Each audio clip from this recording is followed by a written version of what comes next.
জান্নাতি হব ইনশাআল্লাহ। আল্লাহ কবুল করে। দুনিয়াতে আল্লাহ তাআলা তার হুকুম মেনে চলার তৌফিক যখন দিয়েছেন, আশা করা যায় আল্লাহ জাহান্নামের আগুনে পোড়াবেন না ইনশাআল্লাহ। কি বলেন? আশা করতে তো দোষ নাই, বাকিটা আল্লাহর ইচ্ছা। তো দুই দল হয়ে মানুষ, জান্নাতি আর জাহান্নামী, দুই দলে বিভক্ত হয়ে জান্নাতীরা জান্নাতে চলে যাবে, জাহান্নামীরা জাহান্নামে চলে যাবে। অনন্তকাল হাজার হাজার বছর জুড়ে জান্নাতীরা জান্নাতের ভিতরে আল্লাহর অফুরন্ত নিয়ামত ভোগ করবে, আর হাজার হাজার বছর জুড়ে জাহান্নামীরা জাহান্নামের ভিতরে আল্লাহর আযাবে শাস্তি পেতে থাকবে। জান্নাতীরা জান্নাতের ভিতরে আরাম আয়েশে জীবন যাপন করতেছে। একটা সময় উপর দিক থেকে আল্লাহ পাক তার নিজ কণ্ঠে আওয়াজ দিবেন, হাল ওয়াজাদতুম মা ওয়াদাকুম রাব্বুকুম ইয়া ইবাদি। আল্লাহ পাক ডেকে বলবেন, হে আমার জান্নাতি বান্দারা, দুনিয়াতে আল হিরা কওমি মাদ্রাসার বাৎসরিক মাহফিলে অথবা গওহারডাঙ্গা মাদ্রাসার 3 দিনের বাৎসরিক মাহফিলের ইজতেমায় তোমরা আলেম উলামাদের কাছ থেকে জান্নাতের বিবরণ শুনে, তোমরা আলেম উলামাদের মুখ থেকে জাহান্নামের ভয়াবহতার বিবরণ শুনে, জাহান্নাম থেকে বাঁচার জন্য আর জান্নাতে আসার জন্য ওই পুষ মাসের কনকনে শীতের ভিতরে যখন মানুষ লেপ মুড়ি দিয়ে আরামের ঘুম ঘুমায়, তখন তুমি ফুলের বিছানা ছেড়ে দিয়ে ঠান্ডা পানি দিয়ে ওযু করে ফজরের নামাজটা পড়েছিলে। যেই জান্নাতে আসার জন্য দুনিয়াতে তুমি এই ত্যাগ স্বীকার করেছিলে, সেই জান্নাতে তো তোমরা অনেক দিন, অনেক বছর, অনেক শত বছর, অনেক হাজার বছর যাবত থাকলা। ও আমার বান্দারা, মুফতি সাজ্জাদ হুসাইনের মতো আলেমদের মুখে তোমরা যেই জান্নাতের নিয়ামতের কথা শুনেছিলে, এই যে হাজার বছর জান্নাতে থাকলা, আলেমদের মুখ থেকে শোনা সেই নিয়ামত তোমরা পেয়েছো কিনা? প্রশ্ন করতেছেন কে? কাদেরকে? জান্নাতীদেরকে। এবার জান্নাতীরা দুই দলে বিভক্ত হয়ে যাবে। তাড়াহুড়া করে জবাব দেয় এমন স্বভাবের মানুষ আমাদের সমাজে আছে না নাই? মনে রাখবেন, তাড়াহুড়া করে জবাব দিলে অধিকাংশ সময় জবাব হয় ভুল। আরো একটা লক্ষণ আমি আপনাদেরকে বলে যাই, যারা উত্তর দিতে তাড়াহুড়া করে এদের বুদ্ধি একটু কম থাকে। যারা চিন্তাশীল হয়, বুদ্ধিমান হয়, চালাক চতুর হয়, এরা উত্তর দিতে একটু সময় নেয়, দেরি করে, ভেবে চিন্তে উত্তর দেয়। জান্নাতীরা দুই দলে বিভক্ত হয়ে যাবে।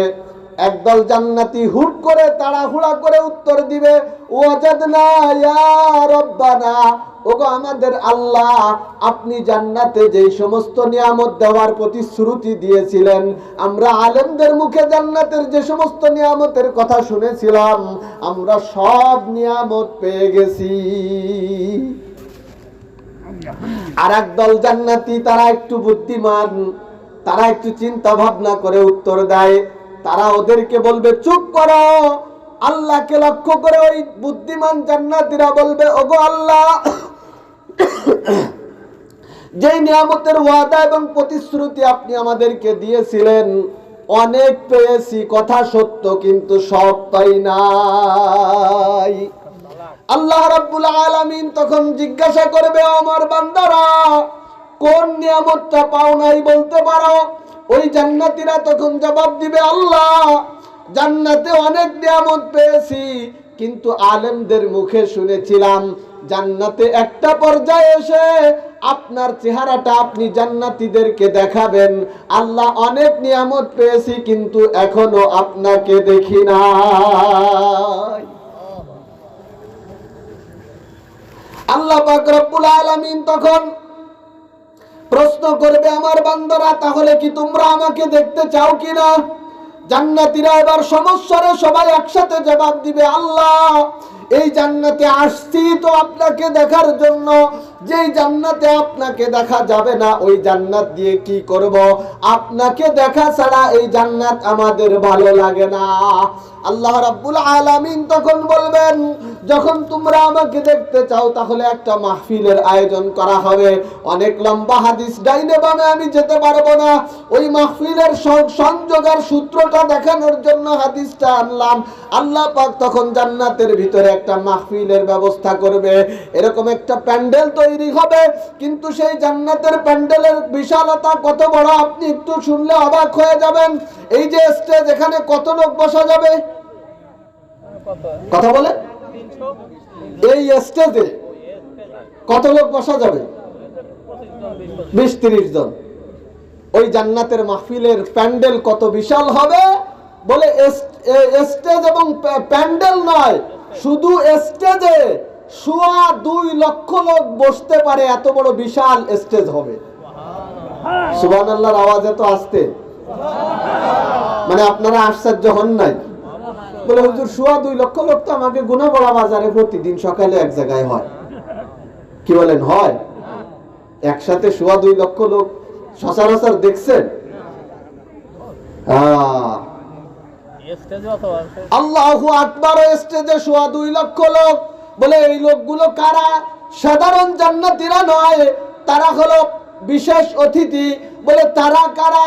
হযরত আদম আলাইহিস সালাম থেকে শুরু করে আমাদের নবীর আগ পর্যন্ত, হযরত ঈসা আলাইহিস সালাম পর্যন্ত, মতান্তরে 1 লক্ষ অথবা 2 লক্ষ অথবা তার চাইতে অধিক যে নবী এবং রাসূল আল্লাহ দুনিয়াতে পাঠাইছেন, ওই স্টেজ ভরা থাকবে সেই সমস্ত নবী এবং রাসূলগণ। তাইলে আমাদের নবী কোন জায়গায় যাবে? জি হ্যাঁ, ওই স্টেজে 2টা চেয়ার থাকবে। জোরে বলেন কয়টা? আরো জোরে বলেন কয়টা? ওই স্টেজে চেয়ার থাকবে 2টা। একটা থাকবে সভাপতি, আজকের সভাপতি মুর্তজা হাসান সদর সাহেব হুজুর রহমাতুল্লাহ আলাইহির নাতি। আজকে যেমন মাহফিলের একজন সভাপতি আছে, ওই দিনের মাহফিলেরও একজন সভাপতি হবেন। তিনি হবেন লা ইলাহা ইল্লাল্লাহ। ওই মাহফিলের সভাপতি হলেন স্বয়ং আল্লাহ। আর ওই সভাপতির চেয়ারের পাশে আরেকটা চেয়ার থাকবে, ওই চেয়ারটা হলো প্রধান অতিথির। আর ওই মাহফিলের প্রধান অতিথি হলো মুহাম্মাদুর রাসূলুল্লাহ। আল্লাহ পাক সভাপতির আসনে আসন গ্রহণ করবেন। আর ওই মাহফিলের শ্রোতা কারা? বলে শ্রোতা হলো আদম আলাইহিস সালাতু ওয়াস সালামের সন্তান থেকে শুরু করে ওই যে কিয়ামতের আগ মুহূর্তে সর্বশেষ জন্ম নেওয়া মানুষটা পর্যন্ত, যত মানুষ দুনিয়াতে আসছে, এই সমস্ত মানুষের মধ্য থেকে ঈমানের বলে যারা জান্নাতি হবে, ওই সমস্ত জান্নাতীরা ওই মাহফিলের শ্রোতা হবে। আজকের মাহফিলে যেমন ত্রিপল বিছিয়ে বসতে দেওয়া হয়েছে, ওদিনের মাহফিলে শ্রোতাদেরকে ত্রিপল বিছিয়ে বসতে দেওয়া হবে না। শ্রোতাদের ক্যাটাগরি থাকবে 2টা, একটা হলো ভিভিআইপি আর একটা হলো ভিআইপি। ভিভিআইপি শ্রোতারা থাকবে স্বর্ণের চেয়ারে, আর ভিআইপি শ্রোতারা থাকবে রূপার আসনে বসা। বলে ভিভিআইপি কারা? বলে ভিভিআইপি হলো আজকের সভাপতি, আজকের মুহতামিম, আজকের প্রধান অতিথি, আজকের উলামায়ে কেরাম।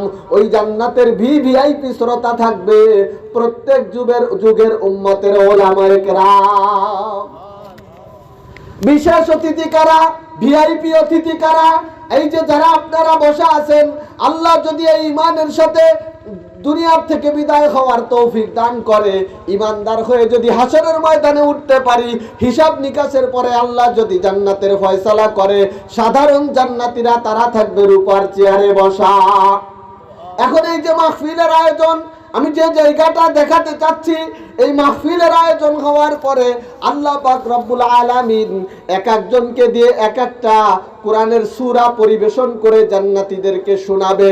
হযরত দাউদ আলাইহিস সালাম শোনাবে, হযরত মুহাম্মদুর রাসূলুল্লাহ সাল্লাল্লাহু আলাইহি ওয়াসাল্লাম শোনাবে। সবার সবটা শোনানোর পরে আল্লাহ পাক বলবে, ও আমার জান্নাতি বান্দারা, আল্লাহর কোরআন তোমরা দুনিয়াতে পড়েছো, কোরআন তোমরা বিশ্বাস করেছো এটা আল্লাহর কথা, কিন্তু আল্লাহর মুখ থেকে কোনোদিন তিলাওয়াত শোনো নাই। শুনছি? আমরা কি আল্লাহর মুখ থেকে তিলাওয়াত শুনছি কোনোদিন? আল্লাহ পাক বলবেন আমার বান্দারা, মুহাম্মদুর রাসূলুল্লাহ কোরআনের জন্য উহুদের ময়দানে দান শহীদ করেছে। মুহাম্মাদের কণ্ঠে কোরআনের তিলাওয়াত তোমাদের অনেক ভালো লেগেছে। দাউদ ছিল সুরেলা নবী, দাউদের কণ্ঠে কোরআন তিলাওয়াত অনেক ভালো লেগেছে। আরে যে যত ভালো তিলাওয়াত করুক না কেন, কালাম যেহেতু স্বয়ং আমি আল্লাহর, আমার চাইতে ভালো তিলাওয়াত আর কেউ করতে পারবে না। অতএব বান্দারা, আজকের এই মাহফিলে আমি সভাপতি হয়ে আমি আল্লাহ নিজেই তোমাদেরকে কোরআন থেকে পড়ে শোনাবো। বলে আল্লাহ তখন কোন সূরা পড়বে? আমি যেই সূরার প্রথম 3 আয়াত আজকে তিলাওয়াত করেছি, ওই সূরা তথা সূরা আর রহমান আল্লাহ পাক নিজ কণ্ঠে জান্নাতীদেরকে তিলাওয়াত করে শোনাবে। আজকের কোরআন আপনি খুললে দেখতে পাবেন সূরা আর রহমান শুরু হয়েছে আর রহমান, কিন্তু জান্নাতে যখন আল্লাহ পাক জান্নাতীদের সামনে সূরা আর রহমান তিলাওয়াত করবে, তখন আল্লাহ পাক আর রহমান দিয়ে শুরু করবে না, ওর আগে আরেকটা শব্দ যোগ করে আল্লাহ পাক তিলাওয়াত করবেন। আল্লাহ পাক তিলাওয়াত করবেন আনার রহমান। আল্লাহ পাক বলবে, বান্দা দুনিয়াতে শুধু রহমানের কথা শুনছো, রহমানের পরিচয় জানছো, রহমান সম্পর্কে বুঝছো, রহমানকে ভয় করেছো, রহমানের হুকুম মেনে চলেছো, রহমানকে কোনোদিন দেখো নাই। আমার বান্দারা তাকিয়ে দেখো, আমি হলাম সেই রহমান। জান্নাতীরা আল্লাহ পাকের এই মুগ্ধ তিলাওয়াতে, আল্লাহ পাকের তিলাওয়াতে মুগ্ধ হয়ে বিভোর হয়ে তারা আল্লাহর দিকে তাকিয়ে থাকবে। 1000 বছর পার হয়ে যাবে, আল্লাহকে দেখে পরিতৃপ্ত হতে পারবে না। ওই জান্নাতের শ্রোতা হতে মন চায়নি? কথা বলেন, মন চায়? কারা কারা চাই? হাত তুলে আল্লাহকে দেখায়। আল্লাহ এই গভীর এই রাত্রিতে তোমার বান্দারা তোমার জান্নাতের মাহফিলের শ্রোতা হতে চেয়েছে, এই হাতগুলোকে জান্নাতি শ্রোতা হিসেবে কবুল করে নাও। আরো জোরে বলেন আমিন। হাত নামান। আমি আয়াত তিলাওয়াত করেছি সূরা আর রহমান থেকে। এই সূরা আর রহমানের একটা ফজিলত আপনাদেরকে শোনালাম। স্বয়ং আল্লাহ এই সূরা জান্নাতের মাহফিলে শোনাবে। আজকের আল হিরা মাদ্রাসার মাহফিলে সূরা আর রহমান নিয়ে আলোচনা হবে। তাহলে জান্নাতের মাহফিলের সাথে আজকের মাহফিলের এক ধরনের মিল আছে না নাই? কথা বলেন না, মিল আছে না? এই মিল যেন আল্লাহ পাক কিয়ামত পর্যন্ত বহাল রাখে, বলি আমিন। এই সূত্র ধরেই আল্লাহ যেন জান্নাতি শ্রোতা হওয়ার তৌফিক দেন, বলি আমিন। আর রহমান, আর রহমান মানে হলো দয়াময় আল্লাহ। আমি ব্যাখ্যা করে একের পর এক সামনে আসতেছি, খেয়াল করেন। কোরআন কারীম তিলাওয়াত করার আগে আউযুবিল্লাহ পড়তে হয়, তারপরে বিসমিল্লাহ পড়তে হয়। কথা ঠিক কিনা? বিসমিল্লাহর ভিতরে আমরা কি বলেছি? আল্লাহ পাক বিসমিল্লাহর ভিতরে তার 2টা নাম ব্যবহার করেছেন। একটা হলো রহমান, আর একটা হলো রহিম। রহিম মানেও দয়ালু, রহমান মানেও দয়ালু। আল্লাহ পাকের 99টা নাম থাকতে একই অর্থওয়ালা 2টা নাম আল্লাহ কেন ব্যবহার করলেন? খুব লক্ষ্য করেন। রহমান শব্দের ভিতরে অক্ষর হলো 5টা। জোরে বলেন কয়টা? রহিম নামের ভিতরে অক্ষর হলো 4টা। আরবিতে একটা প্রবাদ আছে, কাসরাতুল মাবানি তাদুল্লু আলা কাসরাতিল মাআনি। অক্ষর যত বেশি হয় অর্থ তত বেশি হয়। তার মানে রহমান মানেও দয়ালু, রহিম মানেও দয়ালু, কিন্তু রহমানের ভিতরে অক্ষর বেশি, রহিমের ভিতরে অক্ষর কম। তার মানে রহমানের দয়া বেশি, রহিমের দয়া সেই তুলনায় কম। তাফসীরের ভিতরে লিখেছে, আল্লাহ পাকের রহমান নামের ভিতরে যে দয়া বেশি, ওই বেশি দয়াকে আল্লাহ তাআলা ব্যাপক করে দিয়েছেন দুনিয়াবাসীর জন্য। এই জন্য দুনিয়াতে আল্লাহর দয়া মুসলমানেও পায়, অমুসলমানেও পায়। কথা ঠিক কিনা? আসমানের বৃষ্টি ফসল ফলাবার জন্য আসে। বৃষ্টি যখন হয় গোপালগঞ্জে, হিন্দুর জমিতে তো বৃষ্টি পড়ে না। কথা কন না? টিউবওয়েল থেকে চাপ দিলে পানি ওঠে, খাওয়ার জন্য পানি। হিন্দু যখন চাপ দেয় তখন তো পানি ওঠে না, ওঠে? জমিনে ধান যখন লাগায়, মুসলমান যখন লাগায় তখন ওটায় ধান হয়। হিন্দু লাগাইলে ধান হয় না, হয় না? তার মানে এখানে দয়া ব্যাপক। মুসলমানেও পাবে, অমুসলমানেও পাবে, অনুগতও পাবে, অবাধ্যও পাবে, বাধ্যও পাবে, অবাধ্যও পাবে। এখানে দেওয়ার ক্ষেত্রে কোনো বাছ বিচার নাই, সবার জন্য উন্মুক্ত। এটা হলো রহমানের ওসিলায়। কিন্তু কিয়ামতের ময়দানে আল্লাহর দয়া একমাত্র মুমিন ছাড়া আর কেউ পাবে না। এই জন্য একজন অমুসলিমকে, একজন জাহান্নামীকে আল্লাহ পাক কিয়ামতের ময়দানে জান্নাত জাহান্নামে যাওয়ার পরেও পিপাসার জন্য কাঁদবে। আল্লাহ পাক এক গিলাস পানিও কোন জাহান্নামীকে পান করতে। ওখানে আল্লাহর দয়া খাস পাইতে হলে দুই ক্যাটাগরি নিয়ে আসতে হবে, একটা হলো ঈমান আর একটা হলো নেক আমল। এই দুই শর্ত থাকলে পাবে, না থাকলে আর কোনোভাবে ওখানে আল্লাহর দয়া পাওয়ার কোনো সুযোগ নাই। কিন্তু এখানে আল্লাহ অমুসলিমকেও দেয়, মুসলমানকেও দেয়, ভিন্ন ধর্মীকেও দেয়, ইসলাম ধর্মীকেও দেয়, সবাইকে দেয় কি দেয় না? আর রহমান দয়াময় আল্লাহ তাআলা আল্লামাল কুরআন, কোরআন শিখাইছেন, খলাকল ইনসান, মানুষ বানাইছেন। এই যে আমি আমার মূল জায়গায় চলে আসছি। কোরআন শিখাইছেন, মানুষ বানাইছেন। কথা বুঝেন? কোরআন শিখাইছেন, মানুষ বানাইছেন। আপনারা যদি বুঝে থাকেন জবাব দিন তো, সৃষ্টি আগে না জ্ঞান আগে? কথা কয় না, করছে জ্ঞান আগে। চিন্তা করতে পারেন? তাহলে জ্ঞান আগে হলে আপনি কি মায়ের গর্ভ থেকে দুনিয়া আসার আগে স্কুলে ভর্তি হয়েছিলেন? কথা বল, বুঝে শুনে উত্তর দেন। সৃষ্টি আগে না জ্ঞান আগে? সৃষ্টি আগে। আমরা জন্মেছি আগে, এরপরে 5-6 বছর বয়স হয়েছে, তখন স্কুলে যাই, মাদ্রাসায় যাই, যেখানে যাই গেছি। কথা ঠিক কিনা? তাহলে আগে জন্মেছি না আগে শিখেছি? তারপরে শিখেছি। আল্লাহ কয় শিখাইছি আগে, মানুষ বানাইছি পরে। তার মানে তো আল্লাহ বোঝে ঠোজে না। নাউজুবিল্লাহ একজন কইল, আরে চিৎকার দিয়ে কন না নাউজুবিল্লাহ। আল্লাহ বোঝে না? আল্লাহর চেয়ে বেশি বুঝবেন কি কেউ আছে? তুমি যে এত বড় বুদ্ধিমান হইলা, তোমার এই বুদ্ধির ঠেলা আসলো কোন জায়গা? তোমাকে দিলটাকে? এই যে মাথাটা বানাইছে কে? মায়ের গর্ভের ভিতরে আপনাকে যখন একের পর এক অঙ্গ প্রত্যঙ্গ সৃষ্টি করছে, ওখানে কি কোনো মিস্ত্রির কারসাজি চলছে? রাজমিস্ত্রি, কাঠমিস্ত্রি, রিক্সা চালক, ভ্যান চালক, তো ওখানে সব কারুকার্য করছেন যিনি, তিনি কে?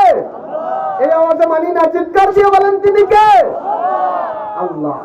আল্লাহর বানানো মাথা দিয়ে তুমি আল্লাহর চেয়ে বেশি বোঝো, কপাল পোড়া। আমার ভাইরা, আমার বন্ধুরা, বলতেছিলাম আমরা জানি সৃষ্টি আগে, জ্ঞান অর্জন পরে। আল্লাহ বলেন জ্ঞান অর্জন আগে, সৃষ্টি পরে। প্যাস লেগে গেল কিনা? কথা কয় না, প্যাস লেগে গেল কিনা? আমরা জানি সৃষ্টি আগে, জ্ঞান অর্জন পরে। আল্লাহ কয় জ্ঞান অর্জন আগে, সৃষ্টি পরে। প্যাস লেগে গেল কিনা? এই প্যাসের উত্তর দিলেই আমার মূল আলোচনায় চলে আসব এবং অল্প সময়ের ভিতরেই আলোচনা শেষ করে দেব। লক্ষ্য করেন আমার ভাইয়েরা, কয়েকটা দৃষ্টান্ত দিয়ে আমি আপনাদেরকে বুঝাইতে চাই আমার আলোচ্য বিষয়টা। মানুষ কিভাবে মানুষ হবে এটা বোঝানোর জন্য আমি এই আয়াতগুলো এনেছি। আল্লাহ পাক বলেন কোরআন শিখাইছি, মানুষ বানাইছি। আমরা জানি মানুষ বানায়, তারপরে কোরআন শিখায়। আল্লাহ কয় আগে কোরআন শিখাইছি, তারপরে মানুষ বানাইছি। আরবিতে একটা কায়দা আছে, তাকদিমু মা হাক্কুহু তাখির ইউফিদুল হসরা। আপনারা বুঝবেন না, আলেম উলামারা বুঝবে। যার স্থান পরে তাকে যদি আগে নিয়ে আসা হয়, তাহলে ওইটা ছাড়া পরেরটা পাওয়ার কোনো রাস্তা নাই। তার মানে সহজে বোঝেন, মানুষ হওয়ার জন্য কোরআনের শিক্ষা ছাড়া বিকল্প কোনো রাস্তা নাই। কোরআন শিক্ষা পরে, মানুষ বানানো আগে। আল্লাহ কোরআনের শিক্ষাকে আগে আনছে, তার মানে পরবর্তীতে যে মানুষ হওয়ার কথা, কোরআনের শিক্ষাকে বাইপাস করে একজন মানুষ জন্মগত মানুষ হতে পারে, কোরআনের শিক্ষাকে বাইপাস করে প্রকৃত মানুষ হতে। কথা কি বুঝাইতে পারছি? বুঝতে পারছেন? এবার আমি আপনাকে কয়েকটা দৃষ্টান্ত দেখাই। কোরআনের শিক্ষা ছাড়া মানুষ প্রকৃত মানুষ হতে পারে না। লক্ষ্য করেন, খুব সুন্দর করে খেয়াল করেন। আমাদের কপালে দুইটা চোখ আছে, আপনারা বুঝে শুনে উত্তর দেবেন। গরুর কপালে চোখ কয়টা? ঠিক আছে তো? ছাগলের কপালে কয়টা? মুরগির কয়টা? শালিক পাখির কয়টা? ময়না পাখির কয়টা? 1 নাম্বার। গরুর মাথা কয়টা? শিয়ালের মাথা কয়টা? আমি একটা একটা করে দেখাচ্ছি। গেল মাথার বিষয়। মুরগির পা কয়টা? হাঁসের পা কয়টা? আমাদের পা কয়টা? তাইলে পায়ে পায়ে মুরগির সাথে হাঁসের সাথে আমাদের মিল আছে না নাই? চোখে চোখে গরুর সাথে আমাদের মিল আছে না নাই? মাথায় মাথায় ছাগলের সাথে আমাদের মিল আছে না নাই? এভাবে করে পায়ের থেকে শুরু করে মাথা পর্যন্ত আপনার দেহের ভিতরে যত অঙ্গ প্রত্যঙ্গ আল্লাহ তাআলা দিয়ে রেখেছেন, আপনি যদি এই অঙ্গ প্রত্যঙ্গের নমুনা অন্য প্রাণীর ভিতরে তালাশ করেন, এমন কোন অঙ্গ আপনি এখানে খুঁজে পাবেন না যা অন্য প্রাণীর ভিতরে নাই। তাহলে আপনারও হাত আছে, গরু প্রাণীরও হাত আছে, আপনারও পা আছে, অন্য প্রাণীরও পা আছে, আপনারও মাথা আছে, অন্য প্রাণীরও মাথা আছে, আপনারও দুইটা চোখ আছে, অন্য প্রাণীরও দুইটা চোখ আছে, আপনারও জিহ্বা আছে, অন্য প্রাণীরও জিহ্বা আছে, আপনার যা যা আছে পশু পাখি প্রাণীর ভিতরেও তাই তাই আছে। আপনি কিভাবে পশু পাখির থেকে আলাদা হলেন? সবকিছুতেই তো মিল, আপনি আলাদা হলেন কি করে? জি ভাইয়া, সৃষ্টিগতভাবে আপনি মানুষ, আর পশু পাখি ওরা আপনার থেকে ব্যতিক্রম। তবে আপনি শুধু জন্মসূত্রে মানুষ হলেই প্রকৃত মানুষ হতে পারবেন না, বরং যখন আপনার এই জন্মগত মানুষের ভিতরে কোরআনের শিক্ষার আসর পড়বে, কোরআনের শিক্ষা আপনাকে অন্য সব প্রাণীর থেকে আলাদা করে বিশেষ মানুষ বানায়া দেবে, দামি মানুষ বানায়া দেবে। ওই মানুষের দাম আল্লাহর কাছে ফেরেশতার চাইতেও বেশি। কিভাবে? একটা একটা করে দেখেন। আমরা ক্ষুধা লাগলে খাই, কথা কয় না? খাই। গরু ক্ষুধা লাগলে খায় কিনা? গরুও খায়, আমিও খাই, ছাগলও খায়, আমিও খাই। আমার খাওয়া আর গরুর খাওয়া এক হবে না। আমার খাওয়া আর গরুর খাওয়া আলাদা হবে কিভাবে? কোরআনের শিক্ষা আমার ভিতরে যখন ঢুকবে, তখন গরুর খাওয়ার থেকে আমার খাওয়া আলাদা হবে। এখানে যারা বসা আছেন, বাড়িতে গরু পালেন কে কে? হাত উঁচু করেন। গরু পালেন কে কে? হাত উঁচু করেন। বাস, অনেকজন পাওয়া গেছে। আছে তো বাড়ি গরু। আপনার গরুর যখন ক্ষুধা লাগে, তখন তো আপনাকে ডাক দিয়ে বলে, ও চাচা আব্দুল্লাহ, ক্ষুধা লাগছে, আমার জন্য বিল থেকে কতগুলো ঘাস কেটে আনো। আমি ঘাসগুলো মাটিতে দিলে খাবো না, কাছের প্লেটে দেওয়া লাগবে। আমার এই ঘাসগুলো লবণ ছাড়া দিলে হবে না, লবণ সহ দেওয়া লাগবে। বলে তো? কথা কয় না। মানে মনে মনে সন্দেহ হচ্ছে যে বলতেও পারে। বলে? বলে না। গরু যেভাবে দেন সেভাবে খায়, মাটিতে দিলেও খায়, খাসায় দিলেও খায়, লবণ ছাড়া দিলেও খায়, লবণ সহ দিলেও খায়, পানি মিশাইলেও খায়, পানি না দিলেও খায়, শুয়েও খায়, বসেও খায়, দাঁড়ায়ও খায়, আবার খাওয়ার সময় পায়খানাও করে। গরুও খায়, মানুষও খায়। মানুষের খাওয়া আর গরুর খাওয়া এক হবে না, বরং মানুষ যখন খাইতে বসবে, তখন মানুষ বলবে, আমার খাবারটা মাটিতে দিলে আমি খাবো না, আমার খাবারটা প্লেটে দেওয়া লাগবে। আবার আমি যদি নতুন জামাই হই, আমাকে স্টিলের প্লেটে দিলে হবে না, কাচের প্লেটে দেওয়া লাগবে। এরপরে মানুষ বলবে, আমার খাবারটা শুধু প্লেটে দিলে হবে না, আমার খাবারটা দস্তরখানের উপর দিতে হবে। এরপরে বলবে, আমি আমার খাবারটা বাম হাত দিয়ে খাবো না, আমাকে ডান হাত দিয়ে খেতে হবে। কথা ঠিক কিনা? এখন তো অনেকে চাই কি যে হুজুর, এই ডাইন হাত বাম হাতের বাড়াবাড়ি, এটা আপনাদের মুল্লা মৌলবীদের বাড়াবাড়ি। এ হাতও আল্লাহর সৃষ্টি, ও হাতও আল্লাহর সৃষ্টি, এক হাত দিয়ে খাইলেই হলো। কথা কন না? এরকম কথা বলা লোক সমাজে আছে না নাই? গোপালগঞ্জে তো নাই, সদস্য হুজুরের এলাকার লোক তো নাও থাকতে পারে, আমাদের খুলনাতে আছে। আছে না? আল্লাহু আকবার। আমার উস্তাদ মুফতি দেলোয়ার সাহেব খুব লক্ষ্য করেন, হুজুর মাহফিল করতে যাচ্ছে উত্তরবঙ্গে, লম্বা জার্নি করতেছে, ক্লান্তি এসে গেছে। ড্রাইভারকে বলল, ড্রাইভার সাহেব চায়ের দোকান দেখে একটু গাড়িটা থামাবেন। একটু রিল্যাক্স হব, একটু হাঁটাহাঁটি বসাবসি করব, এরপরে চায়ের দোকান থেকে একটু চা পান করব, শরীরটা একটু রিল্যাক্স হবে, একটু ভালো লাগবে, ক্লান্তি কেটে যাবে, তারপরে আবার চলবো। ড্রাইভার হাটে আর চোখের কোনায় চায়ের দোকান তালাশ করে, কিছু দূর যাইতে যাইতে একটা চায়ের দোকান পেয়ে গেছে, চায়ের দোকানে নামছে, চা খাওয়ার জন্য বসছে, দেখে পাশে বেঞ্চের পরে বসে এক লোক ডাইন হাতে খায় সিগারেট আর বাম হাতে খায় চা। হুজুর চিন্তা করলেন দাওয়াতি কাজটা সেরে যাই, হয়তো আমার ভাই বোঝে না তাই বাম হাতে চা খাচ্ছে, আমি বুঝাই দিলে এই সুন্নাত বিরোধী কাজটা হয়তো সে আর করবে না। দাওয়াতের নিয়তে ভালো মনে হুজুর বলছে, ভাইয়া চাটা ডাইন হাতে খেলে ভালো হয়, বাম হাতে খাওয়া ঠিক না। মোল্লা মৌলবীদের কথা আবার সবার কিন্তু সমান লাগে না, কিছু লোকের একটু অ্যালার্জি চুলকানি বেড়ে যায় মোল্লা মৌলবীদের কথা শুনলে, আছে না নাই? আপনারা কথা করছেন না, মনে হয় আপনাদের মধ্যে নাই, কি বলেন আছে না নাই? তো বলতেছে হুজুর ডাইন হাত আল্লাহর সৃষ্টি, বাম হাত আল্লাহর সৃষ্টি, এক হাত দিয়ে খাইলেই হলো, ডাইন বামের পার্থক্য এটা আপনাদের মোল্লা মৌলবীদের বাড়াবাড়ি ছাড়া আর কিছু না। যুক্তি একদিক দিয়ে ঠিক আছে কিনা, কিন্তু সব যুক্তি মুক্তি না, অনেক সময় যুক্তি মানুষের ধ্বংস টেনে আনে। হুজুর চিন্তা করলেন একে কোরআন হাদিস দিয়ে বুঝাইলে হবে না, কুকুর যেমন মুগুরও তেমন দেওয়া লাগবে। এটা শুধু দাওয়াত গ্রহণ করার মাত্রা নষ্ট হয়েছে তা না, বাম হাতে খাইতে খাইতে ইসলামের আদর্শ বিরোধী হয়ে গেছে, একে ইসলাম দিয়ে বুঝাইলে চলবে না, যেমন কুকুর তেমন মুগুর দেওয়া লাগবে।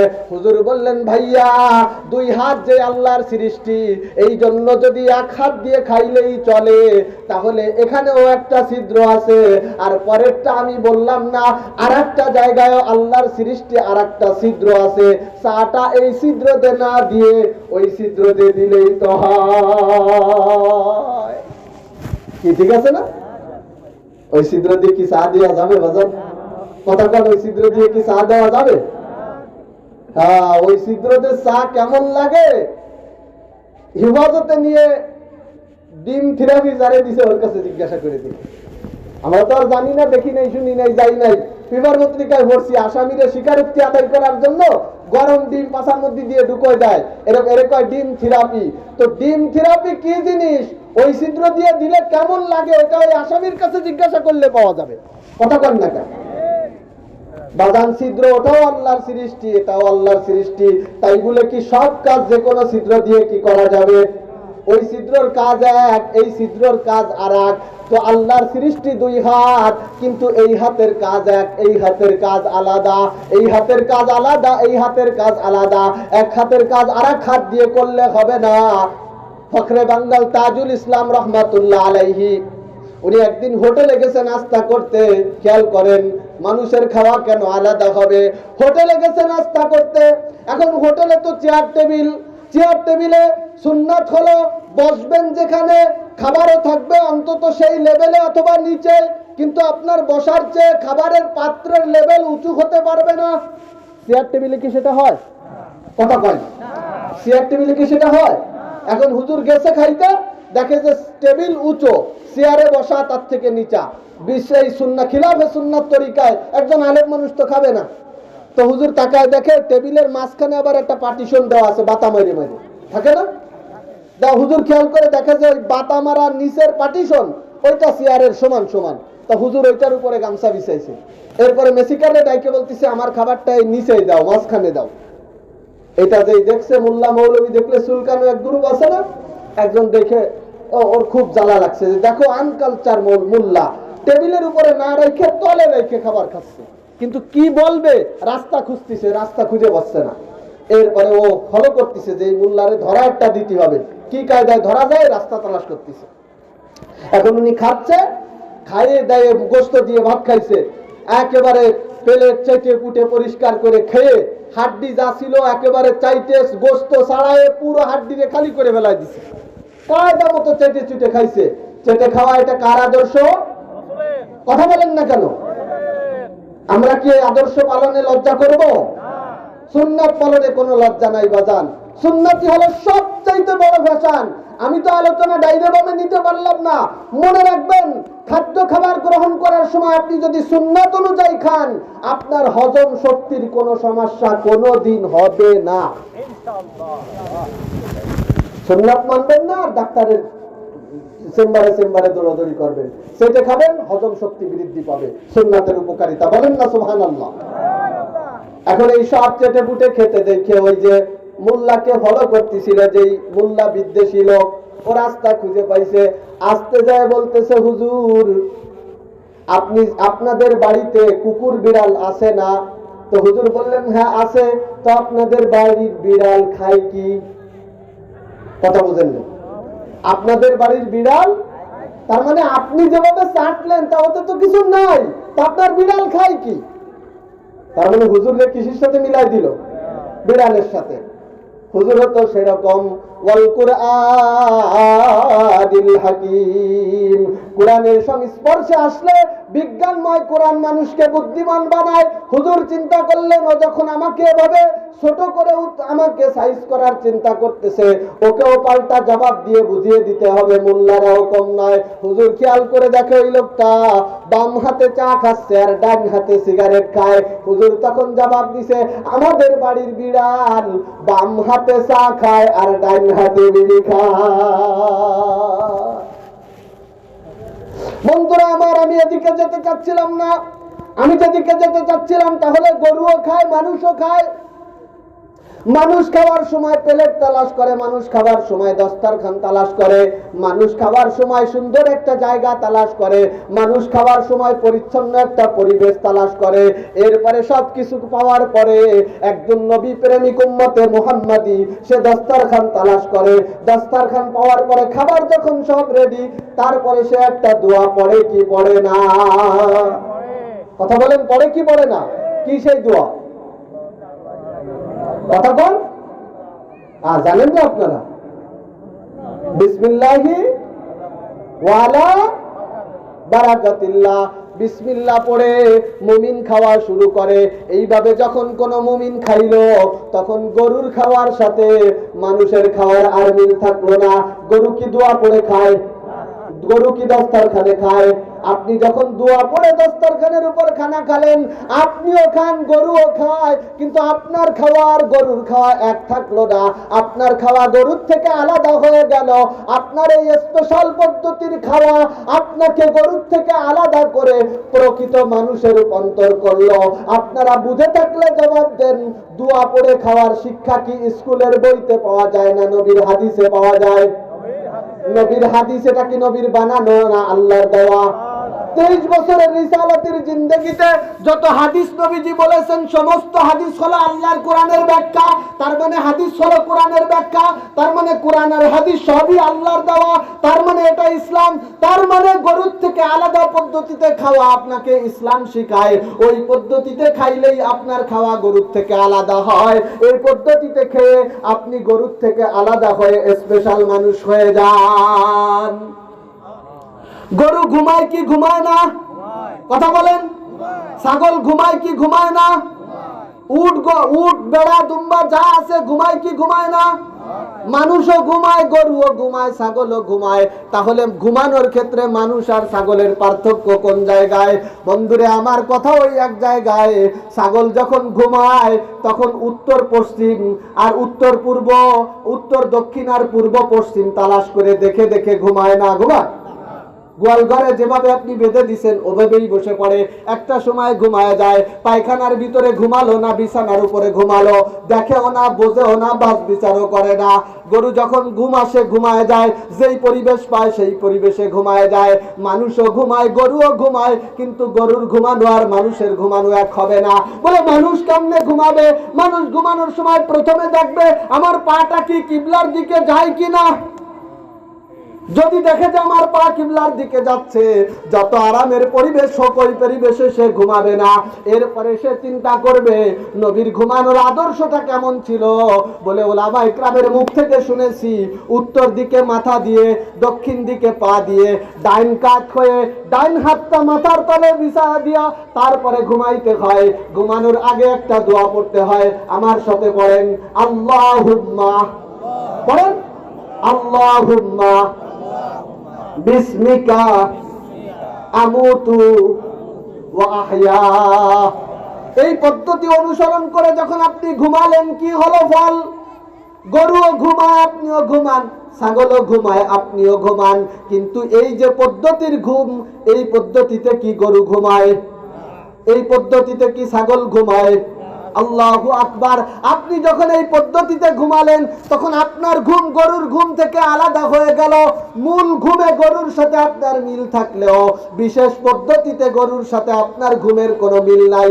আপনি গরুর থেকে আলাদা হয়ে আশরাফুল মাখলুকাত, দামি মানুষ হয়ে গেলেন। এখন বলেন তো, এই যে আমি যে পদ্ধতিতে মানুষের ঘুমানোর কথা বললাম, এই শিক্ষা কি কোরআনের না অন্য কিছু? কথা বলেন। তার মানে আল্লামাল কোরআন খলাকাল ইনসান, কোরআনের শিক্ষা মানুষকে প্রকৃত মানুষ বানায়। বাথরুমে যাওয়ার প্রয়োজন আপনার দেখা দিল, আপনিও পায়খানা করেন, ছাগলেও পায়খানা করে, উটেও পায়খানা করে, মুরগিতেও পায়খানা করে। তাহলে পায়খানা করার ক্ষেত্রে আপনি আর গরু, ছাগল আর উট ভেড়ার মধ্যে মৌলিকভাবে কোনো পার্থক্য নাই। কিন্তু কোনভাবে ঘুমালে, আপনি কোনভাবে পায়খানা করলে আপনার পায়খানাটা গরু, ছাগল আর অন্য পশু পাখি প্রাণীর থেকে আলাদা হয়ে আপনি মানুষ হবেন, পশু পাখির থেকে আপনার ব্যতিক্রমী ফুটে উঠবে। বলে আপনি যখন পায়খানা করতে গেছেন, আপনার বাড়ির গরুটার যখন পায়খানা আসছে, যেখানে খাচ্ছিল ওই জায়গায় পায়খানার বেগ আসার পরে গরু কি কোনোদিন বলছে এই জায়গায় একটু আগে খাইছি, এখানে পায়খানা করতে পারবো না? বলে কথা কোন?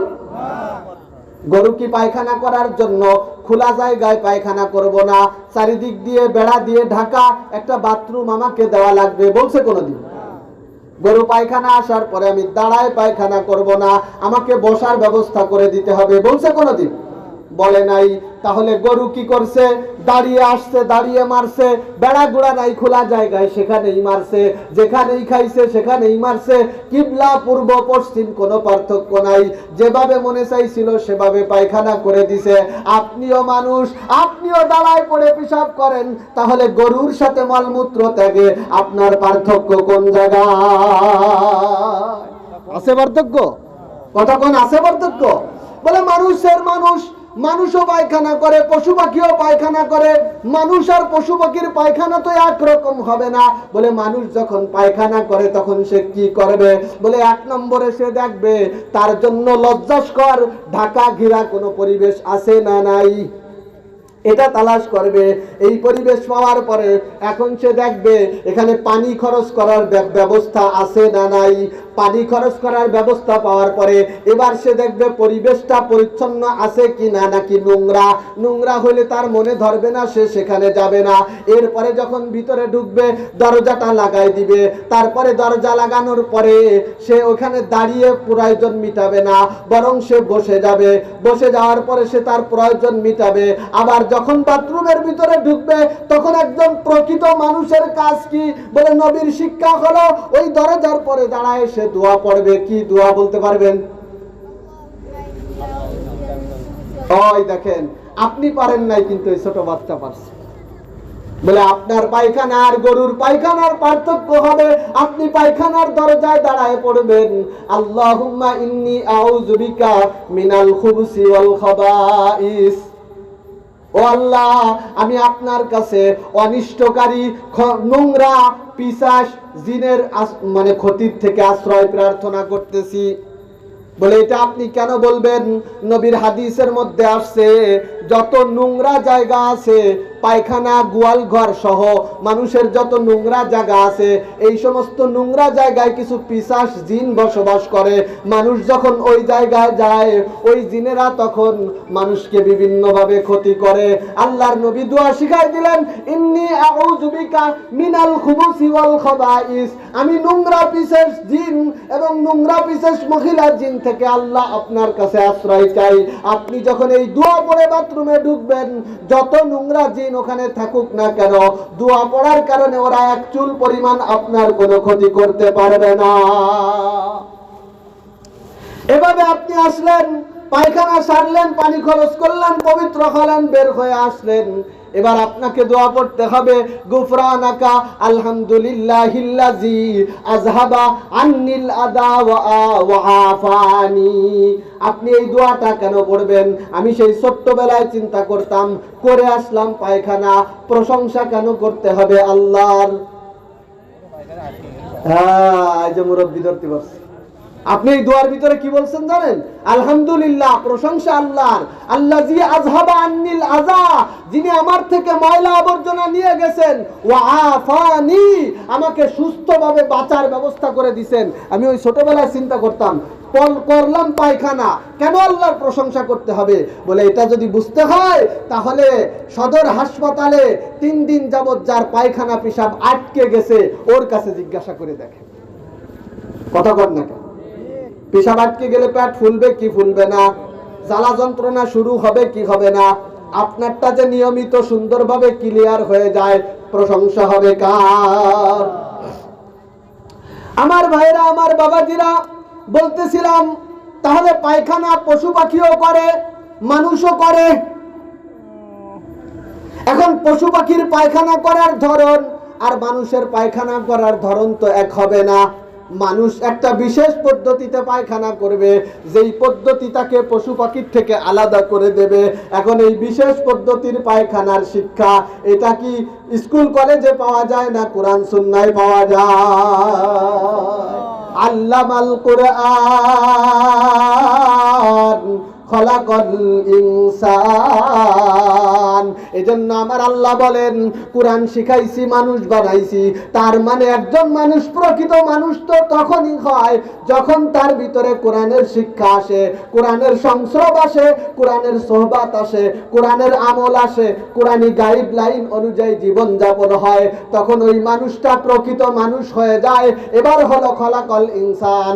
আমার আল্লাহ বলেন, কোরআনের এই গাইডলাইন তার জীবনে ফিট করার পরে আগে সে মায়ের গর্ভ থেকে 2 হাত আর 2 পা আর 2 চক্ষু আর মাথাওয়ালা একটা জন্মগত মানুষ হয়ে বের হয়েছিল। যখন কোরআনের গাইডলাইন অনুযায়ী তার জীবনকে পরিচালিত করলো, এবার সে প্রকৃত মানুষ হয়ে গেল। আল্লাহু আকবার। এই প্রকৃত মানুষের দাম কত? বলে আল্লাহর নূরের তৈরি ফেরেশতা, যাদের কোনো পাপ নাই, গুনাহ নাই। আল্লাহু আকবার। যেই মানুষ তার জীবনকে কোরআনী গাইডলাইনে পরিচালিত করে, আল্লাহু আকবার, নিষ্পাপ ফেরেশতার চাইতেও পাপওয়ালা ওই মানুষের দাম আমার আল্লাহর কাছে বেশি হয়ে যায়। কিন্তু যদি কোরআনের সংস্পর্শ না থাকে, কোরআনের শিক্ষা না থাকে, মন খারাপ করার দরকার নাই, আমি আসতেছি শেষে। কোরআনের শিক্ষা এবং কোরআনের সংস্পর্শ যদি না থাকে, ওই মানুষ জন্মগত মানুষ হতে পারে, বাক শক্তি থাকতে পারে, চক্ষু থাকতে পারে, মাথা থাকতে পারে, হাত থাকতে পারে, পা থাকতে পারে, দেহ থাকতে পারে, সমাজের মানুষ তাকে মানুষ বলতে পারে। কোরআনের সংস্রব আর সংস্পর্শ আর শিক্ষা আর কোরআনের গাইডলাইন মেনে চলার মাদ্দা যদি ভিতরে না থাকে, দেখতে মানুষ হলেও আমার আল্লাহর কাছে পশু পাখির চাইতেও ওর মর্যাদা এবং দাম আরো নিকৃষ্ট। আমি বানায় বলি নাই। সূরা আরাফের 179 নম্বর আয়াত দেখেন আমার আল্লাহ কি বলে, ওয়ালাকাদ যারানা লিজাহান্নামা কাসীরাম মিনাল জিন্নি ওয়াল ইনস লাহুম কুলুবুন লা ইয়াফকাহুনা বিহা ওয়া লাহুম আ'য়ুনুন লা ইউবসিরুনা বিহা ওয়া লাহুম আযানুন লা ইয়াসমাউনা বিহা উলাইকা কাল আনআম বাল হুম আদাল্লু উলাইকা হুমুল গাফিলুন। আল্লাহ রাব্বুল আলামিন কি বলে দেখেন, আল্লাহ পাক বলেন, আমি অনেক মানুষ এবং অনেক জিনকে সৃষ্টি করেছি। ওয়ালাকাদ যারানা, নিশ্চয় আমি সৃষ্টি করেছি, কাসীরাম মিনাল জিন্নি ওয়াল ইনস, অনেক মানুষকে অনেক জিনকে সৃষ্টি করেছি, লি জাহান্নামা, জাহান্নামের জন্য। এই নাউজুবিল্লাহ একজন কইল, তাও বয়তে বয়তে পিছন দিয়ে চাচি এসে আবার দাবড় না দেয়। একটু চিৎকার দিয়ে কর না নাউজুবিল্লাহ। কি আপনাদের নাউজুবিল্লাহ বলতেও ভয় লাগতেছে নি? আরে গোপালগঞ্জের লোকদের আবার ভয় কিসের? আপনারাই তো সব, সর্বে সর্বা আপনারা। চিৎকার দিয়ে করলে নাউজুবিল্লাহ। আমরা কি জাহান্নামের জন্য হতে চাই? আমরা কি জাহান্নামের জন্য হতে চাই? জান্নাতের জন্য হতে চাই, কথা ঠিক কিনা? আল্লাহ কয় অনেক মানুষকে আমি সৃষ্টি করেছি, অনেক জিনকে আমি সৃষ্টি করেছি লি জাহান্নামা, জাহান্নামের জন্য। বলে কোন মানুষ জাহান্নামের জন্য, কোন জিন জাহান্নামের জন্য? আল্লাহ পাক তিনটা বিষয় আলোচনা করেছেন।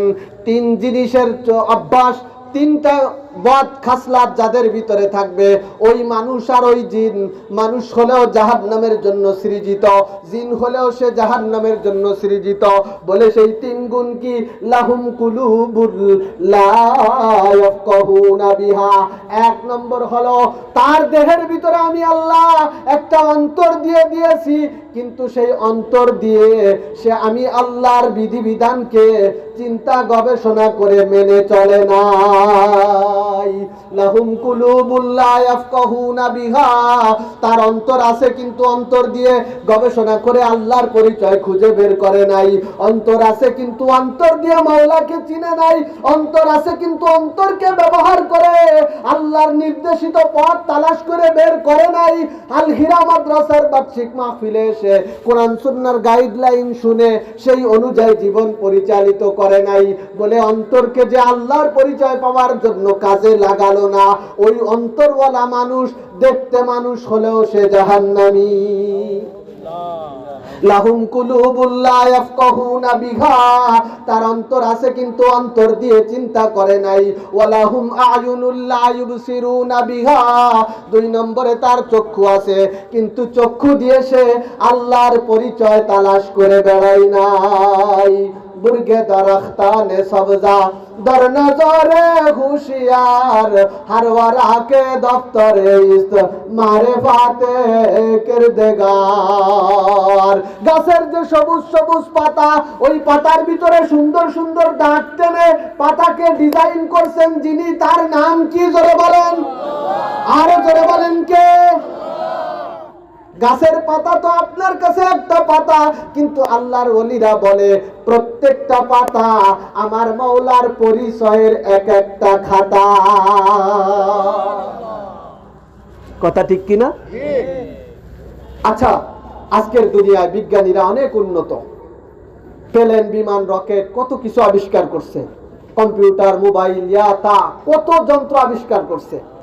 দুনিয়ার সমস্ত বিজ্ঞানীরা এক হয়ে, আমার কথা খেয়াল করে বুঝেন, যত গাছের পাতা আছে তার ভিতর তেঁতুলের পাতাটা সাইজে অনেক ছোট না? দুনিয়ার সমস্ত বিজ্ঞানীরা এক হয়ে তেঁতুল গাছের একটা পাতা যেমন হুবহু ওই রকম একটা পাতা বানাইতে পারবে? কথা কয় না, পারবে বানাইতে? বলবেন হুজুর প্লাস্টিক দিয়ে বানাতে পারবে। হ্যাঁ, বানালো। তো প্লাস্টিকের পাতা কি গাছের পাতার মতো হুবহু হবে?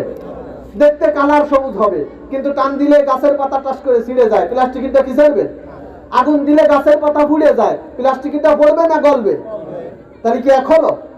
হ্যাঁ, আপনার বিজ্ঞান তো আপনাকে অনেক দূর নিয়ে গেছে, কিন্তু মুহতারাম হাজিরিন, আমি তো বলবো গোটা দুনিয়ার সমস্ত বিজ্ঞানী এক হয়ে আরে সামান্য একটা তেঁতুলের পাতা বানানোর ক্ষমতাও তো রাখে না। কথা ঠিক কিনা? তোমার বিজ্ঞানের দৌড় যেখানে যায় শেষ, আমার আল্লাহর কুদরতের খেলা তারপর থেকে শুরু। কথায় কথা মনে পড়ে গেল, সুনিতা উইলিয়ামস একজন ব্রিটিশ বিজ্ঞানী, এই দুনিয়ার গবেষণা শেষ করে এখন আকাশ মহাকাশ চাঁদের দেশ গবেষণা করার জন্য ছুটে গেছে। চাঁদের দেশে চলে গেছে, খাদ্য খাবার নিয়ে চাঁদের দেশে চলে গেছে। এখন পর্যন্ত পৃথিবীর ইতিহাসে চাঁদের দেশে সবচেয়ে লম্বা সময় অবস্থান করছে 164 দিন। কতদিন? 164 দিন চাঁদের দেশে থাকছে। ওখানে যায় বিভিন্ন জিনিস গবেষণা করে, খাদ্য খাবার যা নিয়ে গেছে সেটা খায় দায়, গবেষণা করে, কাজে লাগায়। 164 দিন পরে দুনিয়াতে ফিরে আসছে। ফিরে আসার পরে পড়ে নিছে লা ইলাহা ইল্লাল্লাহু মুহাম্মাদুর রাসূলুল্লাহ। কালিমা পড়ে সুনিতা উইলিয়ামস মুসলমান হয়ে গেছে। এবার চুলকানি তো মিডিয়ারও চুলকানি, নাস্তিক পাড়ায়ও চুলকানি, অমুসলিম পাড়ায়ও চুলকানি শুরু হয়ে গেল।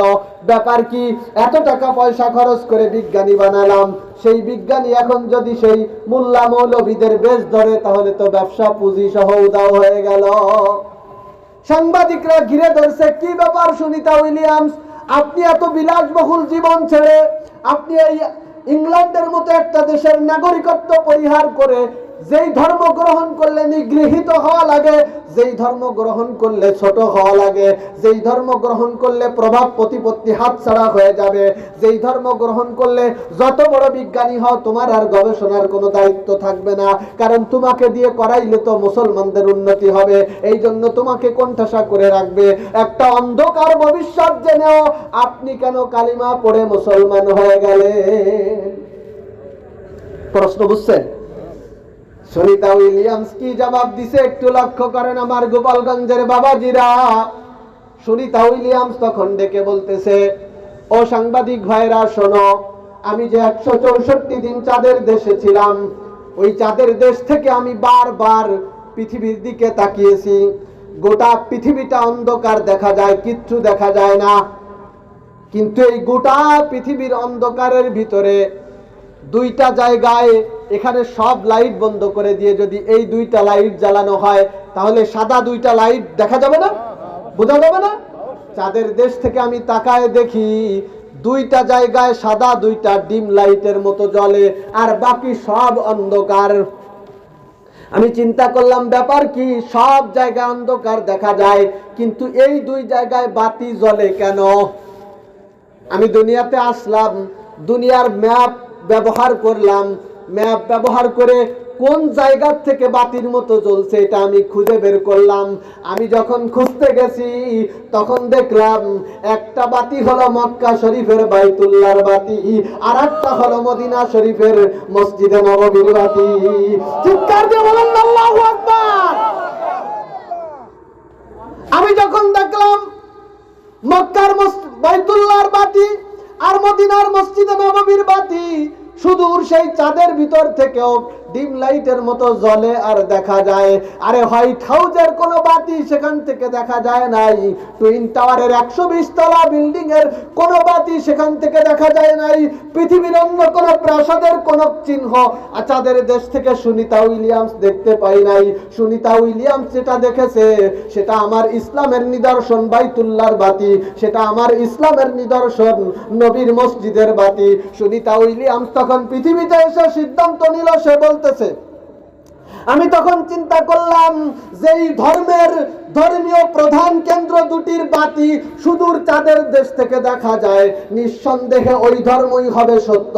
এজন্য আমি পড়ে নিলাম লা ইলাহা ইল্লাল্লাহ, জোরে লা ইলাহা ইল্লাল্লাহ, সবাই লা ইলাহা ইল্লাল্লাহ, লা ইলাহা ইল্লাল্লাহ, লা ইলাহা ইল্লাল্লাহ, লা ইলাহা ইল্লাল্লাহ, সবাই লা ইলাহা ইল্লাল্লাহ,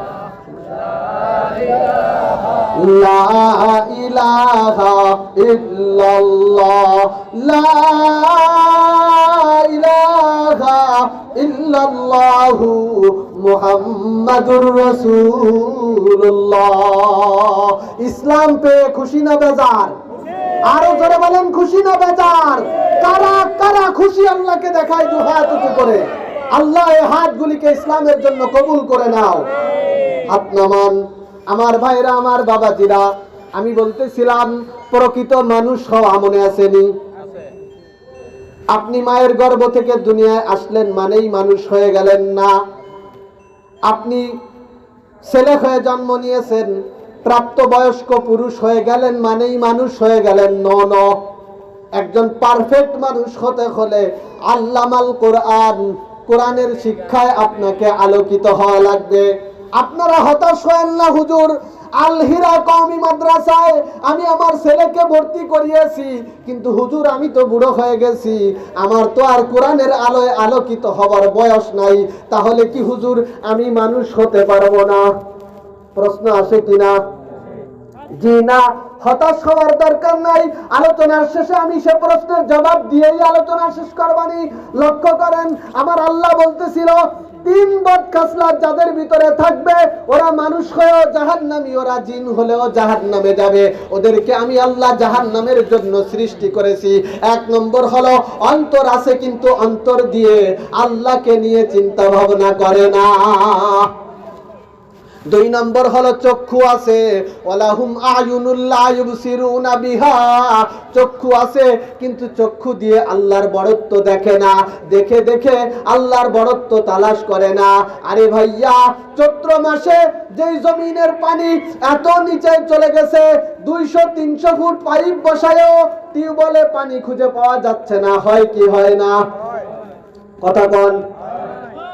আমার আল্লাহ কোরআনের ভিতরে বলেন, ও আমার বান্দারা, সূরা মুলকের শেষ আয়াতে আল্লাহ বলেন, এই পানিকে আমি আল্লাহ ভূগর্ভস্থ করেছি। আমি আল্লাহ যদি আরো তলে নিয়ে তোমাদের নাগালের বাইরে নিয়ে যেতাম, আর কোনোদিন যদি পানিকে উপরে না উঠাতাম, পৃথিবীতে কার শক্তি আছে আমার তলে নিয়ে যাওয়া পানিকে উঠায়া পৃথিবীবাসীকে ভোগ করার ব্যবস্থা করে দেবে? আছে? আছে কারো? হ্যাঁ, গোপালগঞ্জেরা চিন্তা করতেছে হুজুর কারণ না থাকলে আমাকে আছে, কারণ আমরা যে দিন শেষে গো পানি আছে। আল্লাহ যদি পানি তলে নিয়ে যায়, পৃথিবীর কোন শক্তি সে পানিকে উঠাবার ক্ষমতা রাখে? যত বড় যন্ত্র আর আধুনিকতার তথ্য প্রযুক্তির আবিষ্কার হোক, আসমানের মালিক আল্লাহর ফয়সালা যদি হয়, পৃথিবীর ভূগর্ভের 1 ফুটা পানি আর কেউ তুলতে পারবে না। পৃথিবীর কোন প্রযুক্তি 1 ফুটা পানি তুলে দেখাতে পারবে না। সন্দেহ আছে কোন? কে তোমাদেরকে স্বচ্ছ পানি এনে দিবে? তার মানে পানির তলে, মাটির তলে ওই স্বচ্ছ পানি আমাদেরকে দেয় কে? আরো জোরে বলেন কে? আরো জোরে বলেন কে? আপনি একটা বার খেয়াল করে দেখেছেন কি রিফাইনারি মেশিন আমার আল্লাহ ব্যবহার করলো? আপনি যে জমিনের উপরে পিশাব করে দিয়েছেন, আপনার পিশাবও মাটির তলে গেছে। আপনি যে বাথরুম করার পরে, পায়খানা করার পরে এক বদনা পানি খরচ করেছেন, আপনার খরচ করা এই মলমূত্র মিশ্রিত পানি, এটাও জমিনের তলে গেছে। এই সব আবিজাবি ময়লা আবর্জনার নোংরা পানি জমিন গিরাস করার পরে একটু নিচে নিয়ে ওটাকে রিফাইন করে ডিপ টিউবওয়েলের মধ্য দিয়ে স্বচ্ছ পানি দিয়েছেন কে? আরো ধরে বলেন কে? পানির তলে, মাটির তলে পানিকে রিফাইন করে স্বচ্ছ, স্বাস্থ্য উপযোগী, সুপেয়, পানযোগ্য পানি বানায় কে? আপনি একটাবার চিন্তা করে দেখছেন? আপনার যদি প্রতিদিন এই পানি রিফাইন করে টাকা খরচ করে খাওয়া লাগতো, তাইলে এই ফ্রেশ আর মাম পানি এখন 1 লিটার 20 টাকা। যদি আপনাকে এই ফ্রেশ পানি কিনে কিনে খাওয়া লাগতো, আল্লাহ যদি তলের থেকে এটাকে পরিচ্ছন্ন করে আপনার জন্য পানের উপযুক্ত না করে দিত, তো যা কামান ওয়া দিয়ে কি পানি খাইতেন না ভাত খাইতেন? কথা কয় না। এই জবান কার দেওয়া? এই কান কার দেওয়া? এই মোবাইল কার টাকায় কিনা? আপনার টাকায়। মোবাইল আপনারটা, আপনার টাকায় কিনা না? তা আপনার টাকায় কিনা মোবাইল, আল্লাহর দেওয়া কান, আল্লাহর দেওয়া গাল, আল্লাহর দেওয়া জিহ্বা ব্যবহার করে মোবাইলে একটু কথা বলবেন। গ্রামীণ কোম্পানি কয় কি যে টাকা না দিলি হবে না, কথা কয় না। না গোপালগঞ্জে টাকা ছাড়াও কথা বলা যায়? যায়? আমার আল্লাহ যদি একবার শুধু বলে দিত, মায়ের গর্ভ থেকে দুনিয়ায় আসার পরে 2 বছর পরে আমি আল্লাহ বাক শক্তি দিয়েছি, কথা বলবা কোনো আপত্তি নাই, কিন্তু আমি আল্লাহ বড় গ্রামীণ কোম্পানির মালিক, প্রতি মিনিটে 1 পয়সা করে দেওয়া লাগবে। আমি 3 টাকা বলি নাই, মুরব্বী বলছে 3 টাকা দরকার নাই, আল্লাহরে দয়ালুই ধরে রাখি। আল্লাহ তো দয়াটা নাই, না কি করে? আল্লাহ আল্লাহ যদি বলতো 3 টাকাও না, আধা টাকাও না, 1 টাকাও না, পার মিনিটে 1 পয়সা করে বিল পরিশোধ করবা।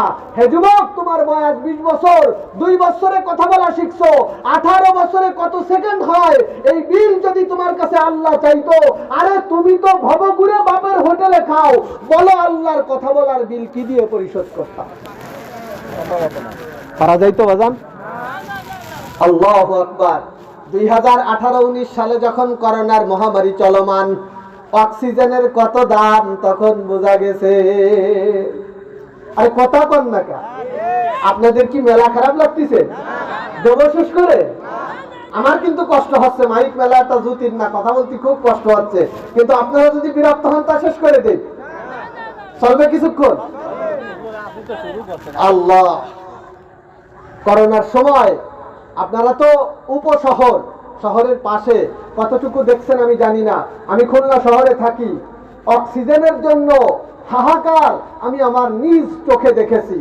আল্লাহু আকবার, একটু ফুটা অক্সিজেনের জন্য মানুষ টাকা নিয়ে হাসপাতালের দরজায় দরজায় ঘুরছে, একের পর এক হাসপাতাল জবাব দিছে আমাদের অক্সিজেন যা ছিল শেষ। করোনা উৎপত্তি হয়েছে কোথায়? অক্সিজেনের অভাব কোথায়? আরে বাংলাদেশে না, বাংলাদেশের এক অবহেলিত শহর খুলনায়। আমি যেটা আছি সেটার কথা আমি বলি। একটু ফুটা অক্সিজেন 500, 700, 1000, 2000, 3000 টাকা দিয়ে কিনা লাগছে। ও দোস্তরে আমার, আমার আল্লাহ যদি বলতো কথা বলার বিল বন্ধ, দরকার নাই, আমি বাংলালিংক কোম্পানির এমডি, আমি আল্লাহ তোমাকে প্রতিদিন, প্রতি সেকেন্ডে, প্রতি মিনিটে, প্রতি ঘন্টায় নাক আর গাল দিয়ে যে অক্সিজেন তুমি গ্রহণ করেছো, ও বান্দা আর কোনো কিছুর বিল দেওয়া লাগবে না, শুধু আমি আল্লাহ গ্রহণ করা অক্সিজেনের পার মিনিট হিসাব করে করে মিনিটে 1 টাকা, 500, 1000, 2000, 3000 না, মিনিটে 1 টাকা করে অক্সিজেনের বিলটা পরিশোধ করবা। যারা বসা আছেন, কার এত মাজায় জোর আছে এই 40-50 বছরের আল্লাহর নেওয়া অক্সিজেনের বিল পরিশোধ করার ক্ষমতা কার আছে? আছে? তাহলে আল্লাহর পরিচয় আপনি খুঁজে পান না। আর ওরা তো কয় কি দেয়ার ইজ নো গড। ওরে গাদার গাদা, ফাঁকি যে যা দেখি না তা বিশ্বাস করি না। তা তুই যে তোর মার গর্ভে হয়েছিলি, এটা কি তুই দেখছিস? কথা কয় না। আপনি আপনার মায়ের গর্ভে হয়েছেন, এটা কি আপনি দেখছেন? তো এটা বিশ্বাস করেন কেন? এখন দুই উত্তর, যদি কোন যে বিশ্বাস করি না, তাহলে মারে আজকেতে যায় শালিক হইতে হবে,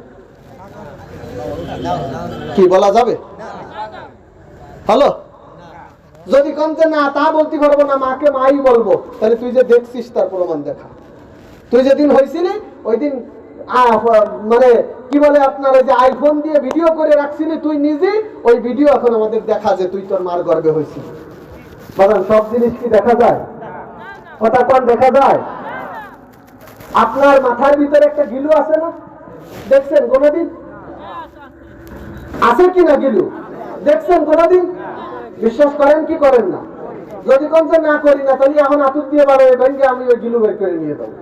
আপনি যা বিশ্বাস করেন না তা থাকার দরকার। আর যদি কোন যে না বিশ্বাস করি, তাহলে দেখান সব জিনিস কি দেখা যায়? আল্লাহরে দুনিয়ায় দেখাবার জায়গা এক জায়গায় দেখা যাবে, কোন যাবে কিনা? আলোচনা শুরুতে বলছিলাম না, আল্লাহকে দেখতে চাই, কে কে হাত উঁচু করে? আল্লাহ, হাত পাবেন না। আল্লাহ আরশে আজিমের মালিক আল্লাহ, তুমি তোমার কুদরতি নজর দিয়ে আল হিরা কওমি মাদ্রাসার বার্ষিক মাহফিলের প্যান্ডেলের দিকে একটু তাকাও। তোমার বান্দারা হাত উঁচু করছে দুনিয়া পাওয়ার জন্য নয়, গাড়ি বাড়ির জন্য নয়, আল্লাহ জান্নাতে তোমাকে দেখার জন্য। এই প্রত্যেকটা হাতকে তোমার দর্শক বানায়া দিও। আরো জোরে কান আমিন। হাত নামান আমার ভাইয়েরা, আল্লাহর পরিচয় খুঁজে পায় না ওরা, আমাদের আল্লাহ আছে না নাই? আরো জোরে বলেন, আছে না নাই? আমরা যারা মুমিন, আমার আল্লাহ কোরআনে বলেন মুমিনদের অভিভাবক হলো আল্লাহ, আমাদের অভিভাবক কে? আর যারা কাফের, আল্লাহ বলেন ওদের কোনো অভিভাবক নাই, ওদের কোনো অভিভাবক নাই। যারা মুসলিম তাদের কোনো অভিভাবক নাই, আমাদের অভিভাবক আছে না নাই? তিনি কে? আল্লাহর পরিচয় খুঁজে পাও না, আলোচনা তো অন্যদিকে চলে যাচ্ছে। আমি যেটা বলতেছিলাম আমার ভাইরা, আমার বাবাজিরা, আল্লাহ বলেন 2 নম্বর বদ খাসলাত, মনে আছে? 2 নম্বর বদ খাসলাত হলো চোখ আছে কিন্তু আল্লাহর পরিচয় তালাশ করে বের করে না। এই চোখ দিয়ে পরিচয় বের করতে হবে কার? আরো করে বলেন কার? আল্লাহর পরিচয় খুঁজে খুঁজে বের করতে হবে। আমি হাঁটতেছি রাস্তা দিয়ে, দেখি হঠাৎ করে সুন্দর একটা পোকা আমার জামার উপরে পড়ছে। পোকার গায়ে বিভিন্ন রঙের ডিজাইন করা, লাল রং, সবুজ রং, হলুদ রং, ঝিলিমিলি রং, বিভিন্ন রঙের কালার করা। আপনি তখন বলতেছেন দেখ কত সুন্দর একটা পোকা। না না, কথা এটা হবে না, কথা হবে দেখ আমার আল্লাহ এই ছোট্ট পোকাকে কত সুন্দর করে বানাইছে। এরকম রং বেরঙের পোকা দেখা যায় কি না? কি বলেন, আসলে নজরে বানাইছেন কে? কথায় তো কথা এসে যায়। আল্লাহর মাখলুক কত বলতে পারেন? গোপালগঞ্জের ছিল তারা যে চালা একটা কথা এরকম শোনেন নাই যে মাখলুক হলো 18,000। আরে ভাইয়া, মারিফুল কোরআন, কোরআন শরীফের একটা তাফসীর আল্লামা শফি রহমাতুল্লাহ আলাইহি লিখছেন, পাকিস্তানের মুফতি শফি রহমাতুল্লাহ আলাইহি। এই মারিফুল কোরআনের ভিতরে সূরা ফাতিহা, সূরা ফাতিহা জানেন তো কি গন্ডি? মাশাআল্লাহ। ওই যে গোপালগঞ্জ বলে একটা কথা আছে না, এটা শামসুল হক ফরিদপুরের দাস। এদেশের রিকশা চালকও বিশুদ্ধভাবে কোরআন পড়তে জানে। চিৎকার করে বলেন না আলহামদুলিল্লাহ। এটা শামসুল হক ফরিদপুরের অবদান। মিয়া, শামসুল হক ফরিদপুরের দেশ এটা। আমি একদিন রাস্তা দিয়ে যাচ্ছি এই গোপালগঞ্জের ভিতরে, গ্রামের নাম বলবো না, কঠিন সুরে কোরআন তিলাওয়াতের আওয়াজ।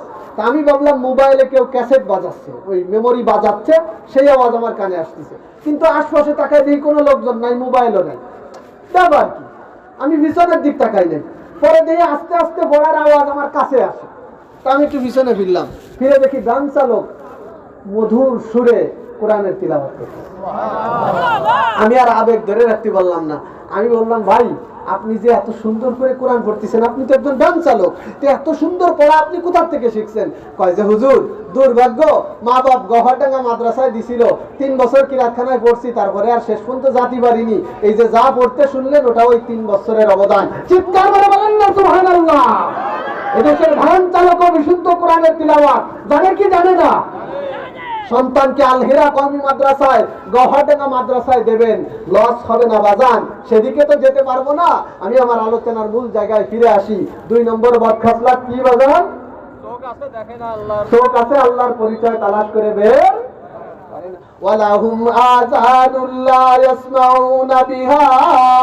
3 নম্বর বদখাসলাত হলো আমি আল্লাহ তাদেরকে 2টা কান দিয়েছি, ওই কান দিয়ে তারা আল্লাহর পথের দাওয়াত শোনে না। এ কলিজার টুকরা যুবক ভাই, তোমাকে লক্ষ্য করে বলে যাই, এখনো গুগলে সার্চ দিলে, এই ভাই আমার দিকে খেয়াল করেন, এখনো গুগলে সার্চ দিলে পাবেন বগুড়াতে এক বড় ব্যবসায়ী, বগুড়া জেলা শহরের একজন নামকরা ধনী মানুষ। উনি ব্যবসা করে নিজে প্রতিষ্ঠিত, ছেলেদেরকে জেনারেল শিক্ষায় শিক্ষিত করছে, এক একজন উচ্চ শিক্ষিত, কিন্তু কখনো চাকরি বাধা দেয় নাই। বলছে বাবা চাকরি করে আর কি ইনকাম করবা, আল্লাহ পাক আমাকে যে ধন সম্পদ দিয়েছে তা দিয়ে আমি তোমাদের প্রত্যেককে প্রতিষ্ঠিত ব্যবসায়ী বানায় দেব। 5টা ছেলেকে 5টা ব্যবসা প্রতিষ্ঠান করে দিছে। ছেলেরা সব ব্যবসা করে, জেনারেল শিক্ষিত ছেলে, ভিতরে আল্লাহর ভয় আসে নাই। কানকে আল্লাহর পরিচয়ের জন্য ব্যবহার করা, এটা বোঝানোর জন্য ঘটনাটা আনছি খুব সংক্ষেপে। লক্ষ্য করেন, ওই ছেলেরা দিনের বেলা দোকান চালাইছে, ব্যবসা প্রতিষ্ঠান চালাইছে, একটু ক্লান্তি অনুভব করতেছে, ভালো লাগতেছে না, ফ্রেশ হওয়ার জন্য বাড়ি চলে গেছে। বাড়ি যেয়ে গোসল টোসল করে ফ্রেশ হওয়ার পরে খুব একটা ভালো লাগতেছে না, যন্ত্রণা শুরু হয়ে গেছে। এই জন্য আর দোকানে ফিরে আসে নাই, ব্যবসা প্রতিষ্ঠানে ফিরে আসে নাই। আল্লাহু আকবার, আল্লাহু আকবার। হে কলিজার টুকরা যুবক ভাই, এই কানটা আল্লাহ তোমাকে গান শোনার জন্য দেয় নাই, এই কানটা দিয়েছে আল হিরা কওমি মাদ্রাসার মাহফিলে এসে আল্লাহর পরিচয়ের কথা শুনে আল্লাহকে খুঁজে পাওয়ার জন্য, ঠিক কিনা? দেখো যুবক ভাই, তোমার জীবনে এমন পরিণতি আসতে পারে, লক্ষ্য করো। পার্সোনাল রুমের ভিতরে ঢুকে, যুবক এখনো বিয়ে করে নাই, রুমের ভিতরে ঢুকে ভাল লাগতেছে না। এখন তো যুবকরা ফ্রেশনেস অনুভব করার জন্য গান বাজায় দিয়ে গানের তালে তালে ঘুমায়।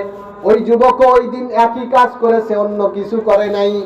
একটা ডিজিটাল স্মার্ট ইয়ারফোন, হেডফোন কানের ভিতরে লাগাইয়া দিয়া, মোবাইলে একটা হিন্দি গান বাজাইয়া দিয়া যুবক ঘুমায় পড়ছে। কিন্তু ওই ঘুমটা যে তার জীবনের শেষ ঘুম, আর কোনোদিন জাগ্রত হবে না, যুবক এটা হয়তো কল্পনা করে নাই।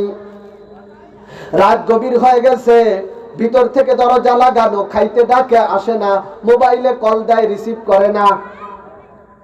মার মনে সাড়া দিয়ে উঠছে, ছেলে যদি কোথাও যায়, কোনো বিপদে পড়ে, কোনো ঘটনা ঘটে যায়, পাড়াপড়শি জানার আগে জানে আমার মা। মার মনটা নাড়া দিছে, কি ব্যাপার আমার বাজান আজকে বাড়ি আসলো, মুখটা মলিন দেখেছি, এখন কল দিচ্ছি কল রিসিভ করে না, কলিং বেল চাপতেছি দরজা খোলে না, দরজা নাড়তেছি ভিতর থেকে কোনো সাড়া শব্দ নাই। তোরা কে, কোথায় আছিস, আয়, আমার বাজানের কোনো দুর্ঘটনা ঘটে গেল কিনা। একটা পর্যায়ে লম্বা ঘটনা আমি পত্রিকায় নিজে পড়েছি, আমার মনে চাইছিল এলাকা ঘুরে দেখে আসতে, কিন্তু অনেক দূর হওয়ার কারণে আমি পারি নাই। কিন্তু বাস্তব ঘটনা বাজান, গুগলে সার্চ দাও যুবক ভাইরা, পেয়ে যাবা। ওই মা তখন অস্থির হয়ে গেছে, আশপাশের লোকজনকে ডাকছে, তারা এসে দরজা ভেঙে ভিতরে ঢুকছে। ও যুবক ভাইয়া, তোমাকে লক্ষ্য করে বলছি, ভিতরে ঢুকার পরে দেখে যে মোবাইলে গান বাজতেছে। আমার ভাইরা, এক তার যুবক বন্ধু, তার কলিগ, তার এক যুবক বন্ধু ওই গানের বিবরণ মিডিয়ার সামনে দিয়েছিল। গান বাজতেছে, जीता हो मैं जिसके लिए मरता हो, वो एक लड़की जिसे मैं प्यार करता हो। ও যুবক, তুমি তো হিন্দি গান শোনো, ঘোড়ার ডিমও বোঝো না। আলহামদুলিল্লাহ, আমরা হিন্দি শুনি না, কিন্তু তোমার চাইতে ভালো বুঝি। কি বললো এই গানের ভিতরে যুবক? দিলটাকে একটু নাড়া দাও, একটু বোঝার চেষ্টা করো। ওই গানের ভিতরে একজন অমুসলিম তার গানে বলতেছে, আমার জীবন আমার মরণ, সে তো একটি মেয়ের জন্য যাকে আমি ভালোবাসি। এই নাউজুবিল্লাহ একজন কইল, আমার জীবন কার জন্য, আমার মরণ কার জন্য, আমি ভালোবাসি কাকে? গানের ভিতরে বলতেছে আমার জীবন আমার মরণ, সে তো একটি মেয়ের জন্য যাকে আমি ভালোবাসি। নাউজুবিল্লাহ কইলেন না? আরে চিৎকার দিয়ে করলেন নাউজুবিল্লাহ। মুমিনের জীবন মরণ কি একটা মেয়ের জন্য হতে পারে? মুমিনের ভালোবাসা কি শুধু একটা মেয়ের জন্য হতে পারে? এই বেঈমানি গান তার মোবাইলে বাজতেছে, হেডফোনটা কানের থেকে খুললো, ডাকাডাকি করতেছে, কোনো সাড়া শব্দ নাই।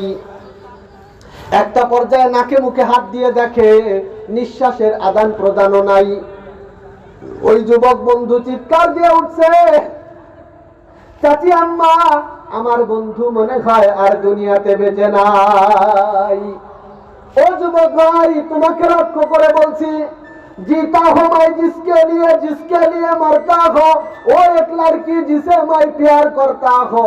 এই গান শুনতে শুনতে যেই যুবকের মৃত্যু হয়েছে, আমার রাসূলের হাদিস বলে, আমার আল্লাহর কোরআন বলে, সমূহ সম্ভাবনা আছে মরার সময় ঈমান নসিব হয় নাই। কারণ আল্লাহর হাবিব হাদিসের মধ্যে বলেন, ইস্তিমাউল গিনা ফুসুকুন ওয়াত তালাজ্জুজু বিহা কুফরুন।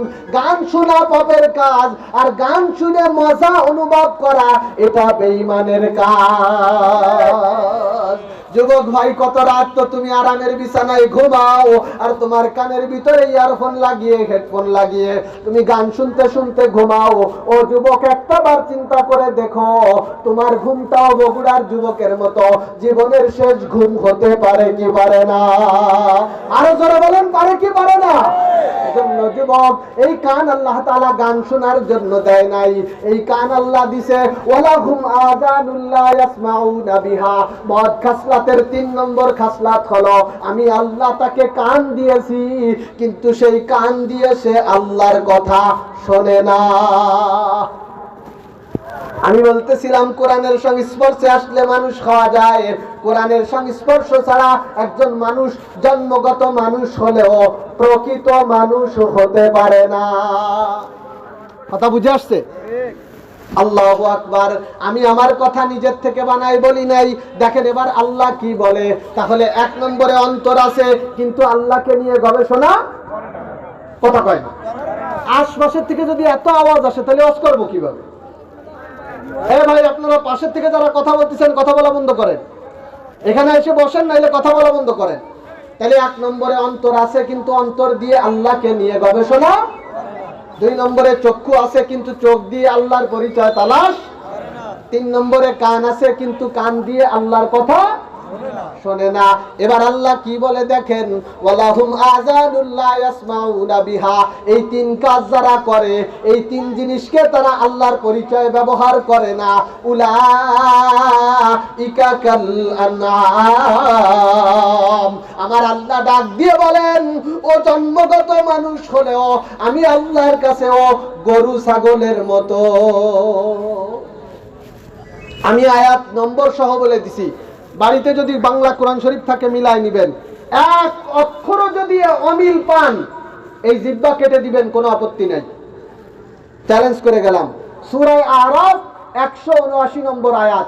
আল্লাহ বলেন, যে তার অন্তরকে আল্লাহর পরিচয়ের কাজে ব্যবহার করে না, যে তার চোখকে আল্লাহর পরিচয়ের কাজে ব্যবহার করে না, যে তার কানকে আল্লাহর পরিচয়ের কথা শোনার কাজে ব্যবহার করে না, ও আব্দুল্লাহর ছেলে রহিমার পেটে জন্ম নেওয়া আব্দুর রহমান নামক গোপালগঞ্জের নাম করা নেতা আর লিডার আর মানুষ হলেও আল্লাহর খাতায় ও গরুর চাইতে নিকৃষ্ট। উলাইকা কাল আনাম, সে পশুর মতো। আল্লাহ কি কয় দেখেন, উলাইকা কাল আনাম, সে চতুষ্পদ প্রাণীর মতো। কথা শেষ না, বালহুম আদল। আল্লাহ কয় চতুষ্পদ প্রাণীর চাইতেও খারাপ। এখন প্রশ্ন করতে পারেন, হুজুর চতুষ্পদ প্রাণীর চাইতেও খারাপ কেমনে হলাম? আমি তো শুক্রবারে মসজিদে যাই। হুজুর চতুষ্পদ প্রাণীর চেয়ে খারাপ কিভাবে হলাম? আমি তো মাঝে মধ্যে বসে পেশাব করি। হুজুর চতুষ্পদ প্রাণীর থেকে খারাপ কিভাবে হলাম?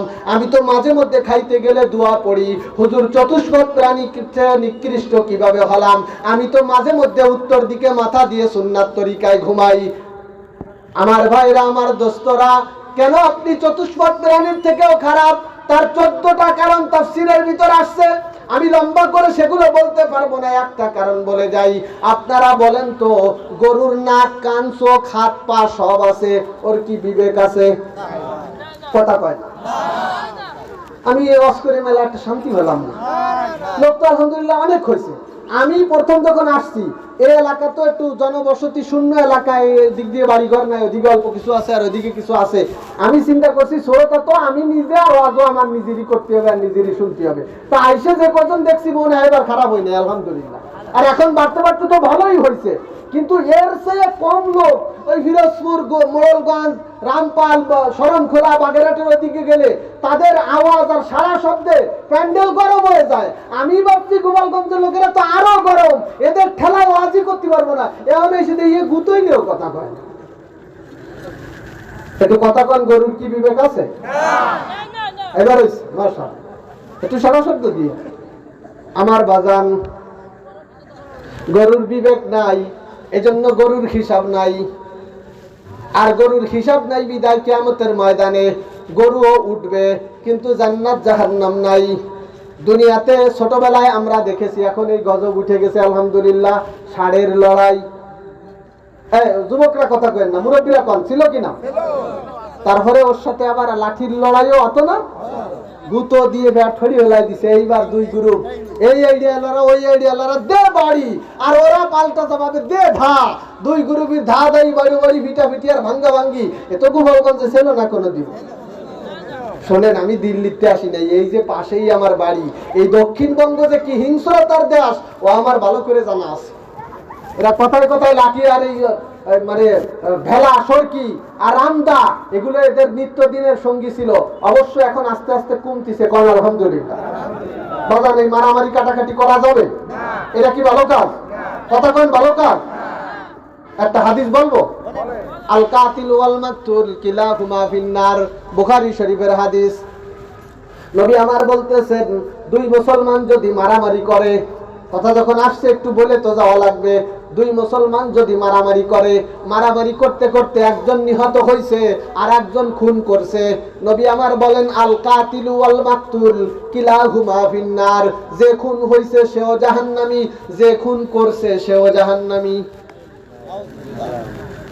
এখন সাহাবা ইকরামের মনে প্রশ্ন জাগছে, আপনাদেরও হয়তো জাগছে, যে যে মারলো সে জাহান্নামী, বুঝলাম খুন করেছে, যে মরলো সে কেন জাহান্নামে যাবে? প্রশ্ন হয় কি না? নবীর কাছে সাহাবীরা প্রশ্ন করছে, আল্লাহ রাসূল, কাতেল জাহান্নামে যাবে, খুনকারী জাহান্নামে যাবে এটা বুঝলাম, নিহত ব্যক্তি কেন জাহান্নামে যাবে? নবী আমার বলেন, আমার সাহাবীরা শোনো, কেউ মরার জন্য আসে নাই, দুজনই আসছিল অপরজনকে মারতে। ঘটনার চক্রে একজন মরেছে আর একজন মেরেছে, কিন্তু দুজনেরই টার্গেট যখন ছিল অপরকে মারা, এই অপরাধে মরেও জাহান্নামী, মেরেও জাহান্নামী। এই ঐতিহ্য ছাড়েন, এই লাঠি ঠেঙ্গার ঐতিহ্য, এগুলো ভালো না। আমি বলতেছিলাম, এই কান, এই চোখ, এই বিবেক আল্লাহর পরিচয় বের করার জন্য। গরুর বিবেক নাই, আপনি গরুর চেয়েও নিকৃষ্ট কেন সেটা বলতেছিলাম। তার এক নম্বর কারণ হলো গরুর বিবেক নাই, এই জন্য দাঁড়ায় পিসাব আর বসে পিসাব আর পায়খানা, এর পার্থক্য গরু বোঝে না, তাই গরুর হিসাব নাই। কিন্তু আল্লাহ পাক আপনাকে 3.5 হাত বডির মানুষ বানায়া বিবেক নামক একটা যন্ত্র আপনার চালিকা শক্তি হিসেবে দিয়েছিল, যেই বিবেক আপনাকে ভালো কাজ আর মন্দ কাজের সিগন্যাল দেবে। আল্লাহর দেওয়া এই সিগন্যাল মেশিন আপনার দেহের ভিতরে থাকার পরেও আপনি কি করে দাঁড়িয়ে পিসাব করলেন? এই জন্য আপনি বিবেকহীন দাঁড়িয়ে পিসাব করা গরুর চাইতে বিবেকহীন দাঁড়িয়ে পিসাব করা মানুষ, আল্লাহ বলেন আপনি গরুর থেকেও নিকৃষ্ট। আপনি অপরাধ করলে আপনার অপরাধ গরুর চাইতে নিকৃষ্ট। আচ্ছা, গরু মানে আপনার মুরব্বীরা খেয়াল করেন, গরু সহবাস করার জন্য বিবাহর কোন সিস্টেম আছে? কথা কোন? যারে ভাই তার সাথে সেরে দেয় না? আচ্ছা, আপনি যখন আপনি আপনার স্ত্রী ছাড়া অন্য জায়গায় এই কাজ করলেন, আপনি আর গরু দুজনেই তো অন্য জায়গায় করে, আপনি গরুর চেয়ে নিকৃষ্ট কেন? এই কাজ যে মন্দ, এই বাস বিচারের বুদ্ধি যোগ্যতা আল্লাহ গরুকে, এই জন্য গরু এটা করার পরেও সে মন্দ না, কিন্তু এটা যে মন্দ কাজ সেটা বাদ বিচার করার যোগ্যতা আল্লাহ আপনাকে দিয়েছে। আপনি মন্দ জানেন বলেই তো গোপনে লোক চক্ষুর আড়ালে চুরি করে করছেন। আপনি নিজেও জানেন মন্দ, জানার পরেও সিগন্যাল পাওয়ার পরেও যখন আপনি করছেন, আল্লাহ কয় বালহুম আদল, আপনি গরুর চাইতেও নিকৃষ্ট। তাইলে বোঝা গেল চোখ থাকলেই মানুষ খাওয়া যায় না, চোখ থাকার পরেও মানুষ গরুর চেয়ে নিকৃষ্ট হয়। আল্লাহর কোরআন বলতেছে, কান থাকলেই মানুষ খাওয়া যায় না, কান থাকার পরেও গরুর থেকে নিকৃষ্ট হওয়া যায়। আল্লাহর কোরআন বলতেছে, বলে আপনি যদি এখন আমার শেষ প্রশ্ন এবং আলোচনা পরিসমাপ্তির দিকে নিয়ে আসতেছি, লক্ষ্য করেন আমার ভাইরা, আমার বাজানেরা, বিবেক নাক কান চোখ থাকার পরেও আমি আপনি গরুর চাইতে, পশুর চাইতে, প্রাণীর চাইতেও নিকৃষ্ট হতে পারি। আল্লাহু আকবার। তাহলে আমি এই নিকৃষ্টতা থেকে বাঁচার জন্য আর উৎকৃষ্ট থাকার জন্য, সত্যিকারের মানুষ হওয়ার জন্য কি করা লাগবে? ওই যে গুড়ার কথায় ফিরে আসেন, আল্লামাল কুরআন খলাকাল ইনসান। আপনি যদি উৎকৃষ্ট মানুষ হতে চান, নিকৃষ্ট স্তর থেকে যদি উৎকৃষ্টে উপনীত হতে চান, আপনি যদি মন্দ থেকে ভালো হতে চান, আপনি যদি আপনার মানুষত্ব, আপনার শ্রেষ্ঠত্ব, আপনার জন্মগত মানুষকে প্রকৃত মানুষে রূপান্তর করতে চান, আপনাকে অবশ্যই অবশ্যই কোরআনের সংস্পর্শে চলে আসা লাগবে। এখন বলবেন, হুজুর এই প্রশ্নের জবাব দেন, আমার বয়স 60 বছর প্লাস হয়ে গেছে, আমি এখন কোরআনের সংস্পর্শে কেমনে আসব? আমি তো আমার নাতিরে আল হিরা মাদ্রাসায় দিছি, আমি কি এখন বুড়ো বয়সে মাদ্রাসায় ভর্তি হবনি? না না, আপনার জন্য এখনো রাস্তা খোলা আছে। এই জবাবটা দিয়েই আলোচনা পরিসমাপ্ত করব। লক্ষ্য করেন, আমার আল্লাহর হাবিব বলেন, কুন আলিমান আও মুতাআল্লিমান আও মুঈনান আও মুহিব্বান ওয়ালা তাকুন খামিসান ফাতাহলিকা। আমার ভাইরা, নবী আমার বলেন, আমার উম্মতেরা, 4 শ্রেণীর দলভুক্ত যদি তুমি থাকতে পারো, তাহলে তুমি কোরআন ওয়ালা। সুবহানাল্লাহ কোন? কয় শ্রেণী? 4 শ্রেণীর মধ্যে থাকতে পারলে আপনি কোরআনওয়ালা। 1 নাম্বার, কুন আলিমান, আপনি আলেম হয়ে যান। আপনি আলেম হয়ে যান। আলেমের মর্যাদা কত সেদিকে আমি যেতে পারবো না, আমার সময় নাই। আপনি আলেম হয়ে যান। এখন আপনাদের প্রশ্ন এখনো বহাল থেকে গেল, হুজুর এই 60 বছর বয়সে এসে আলেম হওয়ার রাস্তা নাই, অথবা আমার কলিজার টুকরা যুবক ভাই চিন্তা করতেছে, হুজুর গোপালগঞ্জ বঙ্গবন্ধু প্রযুক্তি বিশ্ববিদ্যালয় থেকে অনার্স মাস্টার্স করতেছি, হুজুর এখন তো আবার নিচের থেকে আলিফ বা তা দিয়ে শুরু করে আলেম হওয়ার সুযোগ আমার সামনে কম, নাই তা বলবো না, কম। বলে হুজুর আমি তো তাহলে 1 নম্বরের ক্যাটাগরির অন্তর্ভুক্ত হতে পারলাম না। 10 মিনিট পরে এমনি 10:30 পরে আজানের পরে যাবো। আল্লাহু আকবার।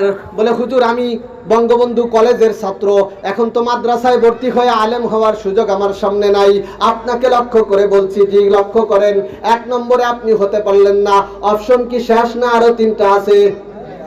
আও মুতাআল্লিমান, 2 নম্বরে কোরআনের ছাত্র হয়ে যান।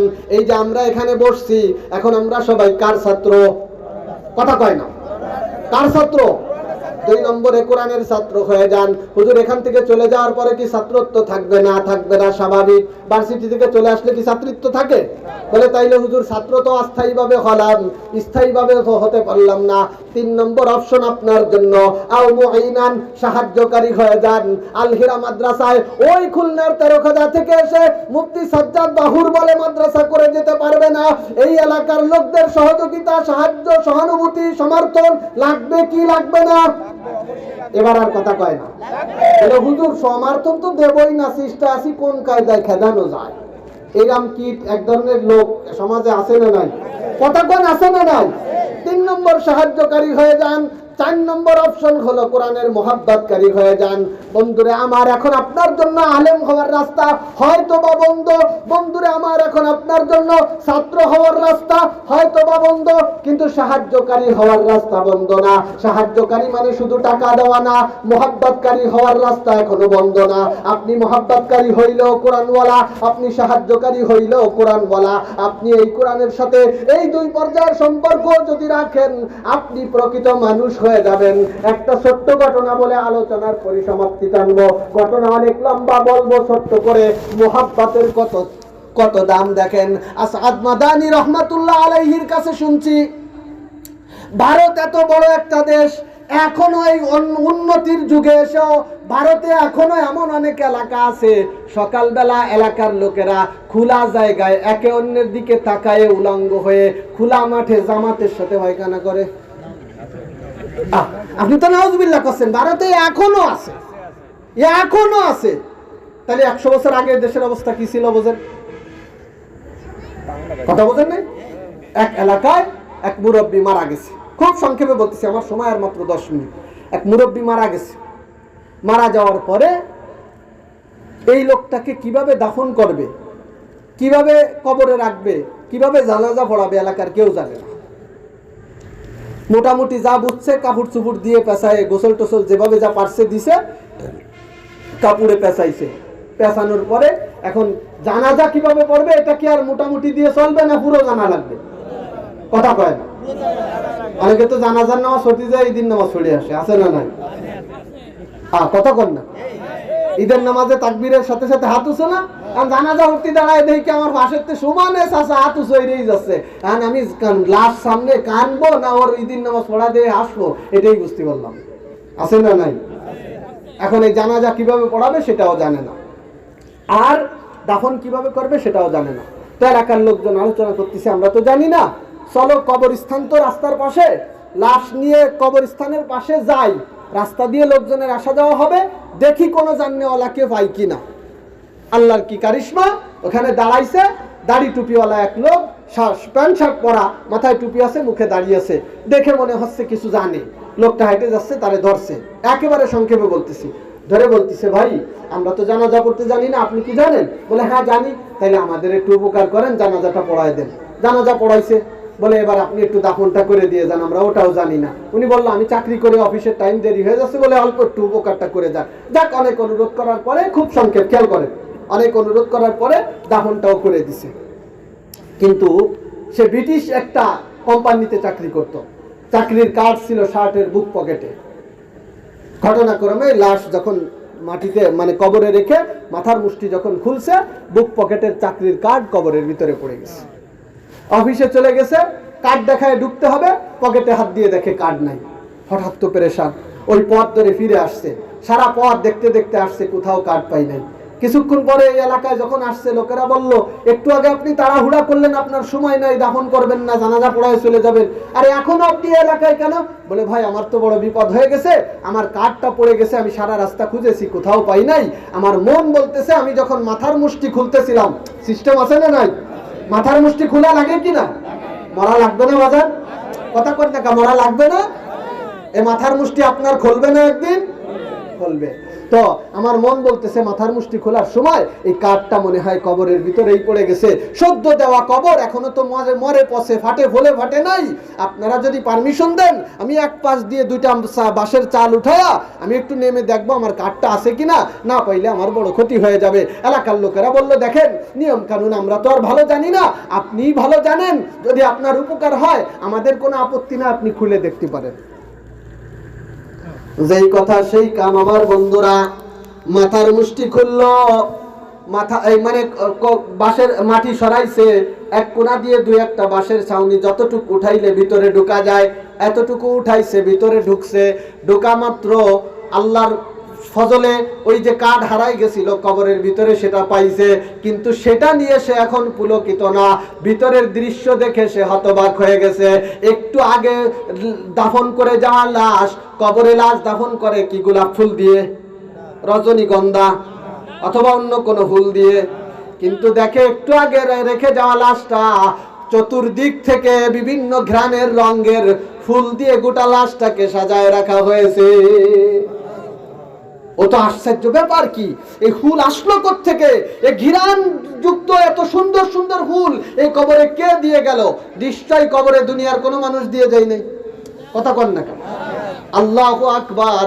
কবর থেকে উঠছে, মাটি দিয়ে ঢেকে দিয়েছে। এবার বলতেছে, ভাইরা কবরের ভিতরে যেই দৃশ্য দেখলাম, আমার চাকরির যা হয় হবে, আমাকে জানতে হবে এই লোকটার কবরে এই জান্নাতি ডেকোরেশন কোত্থেকে আসলো।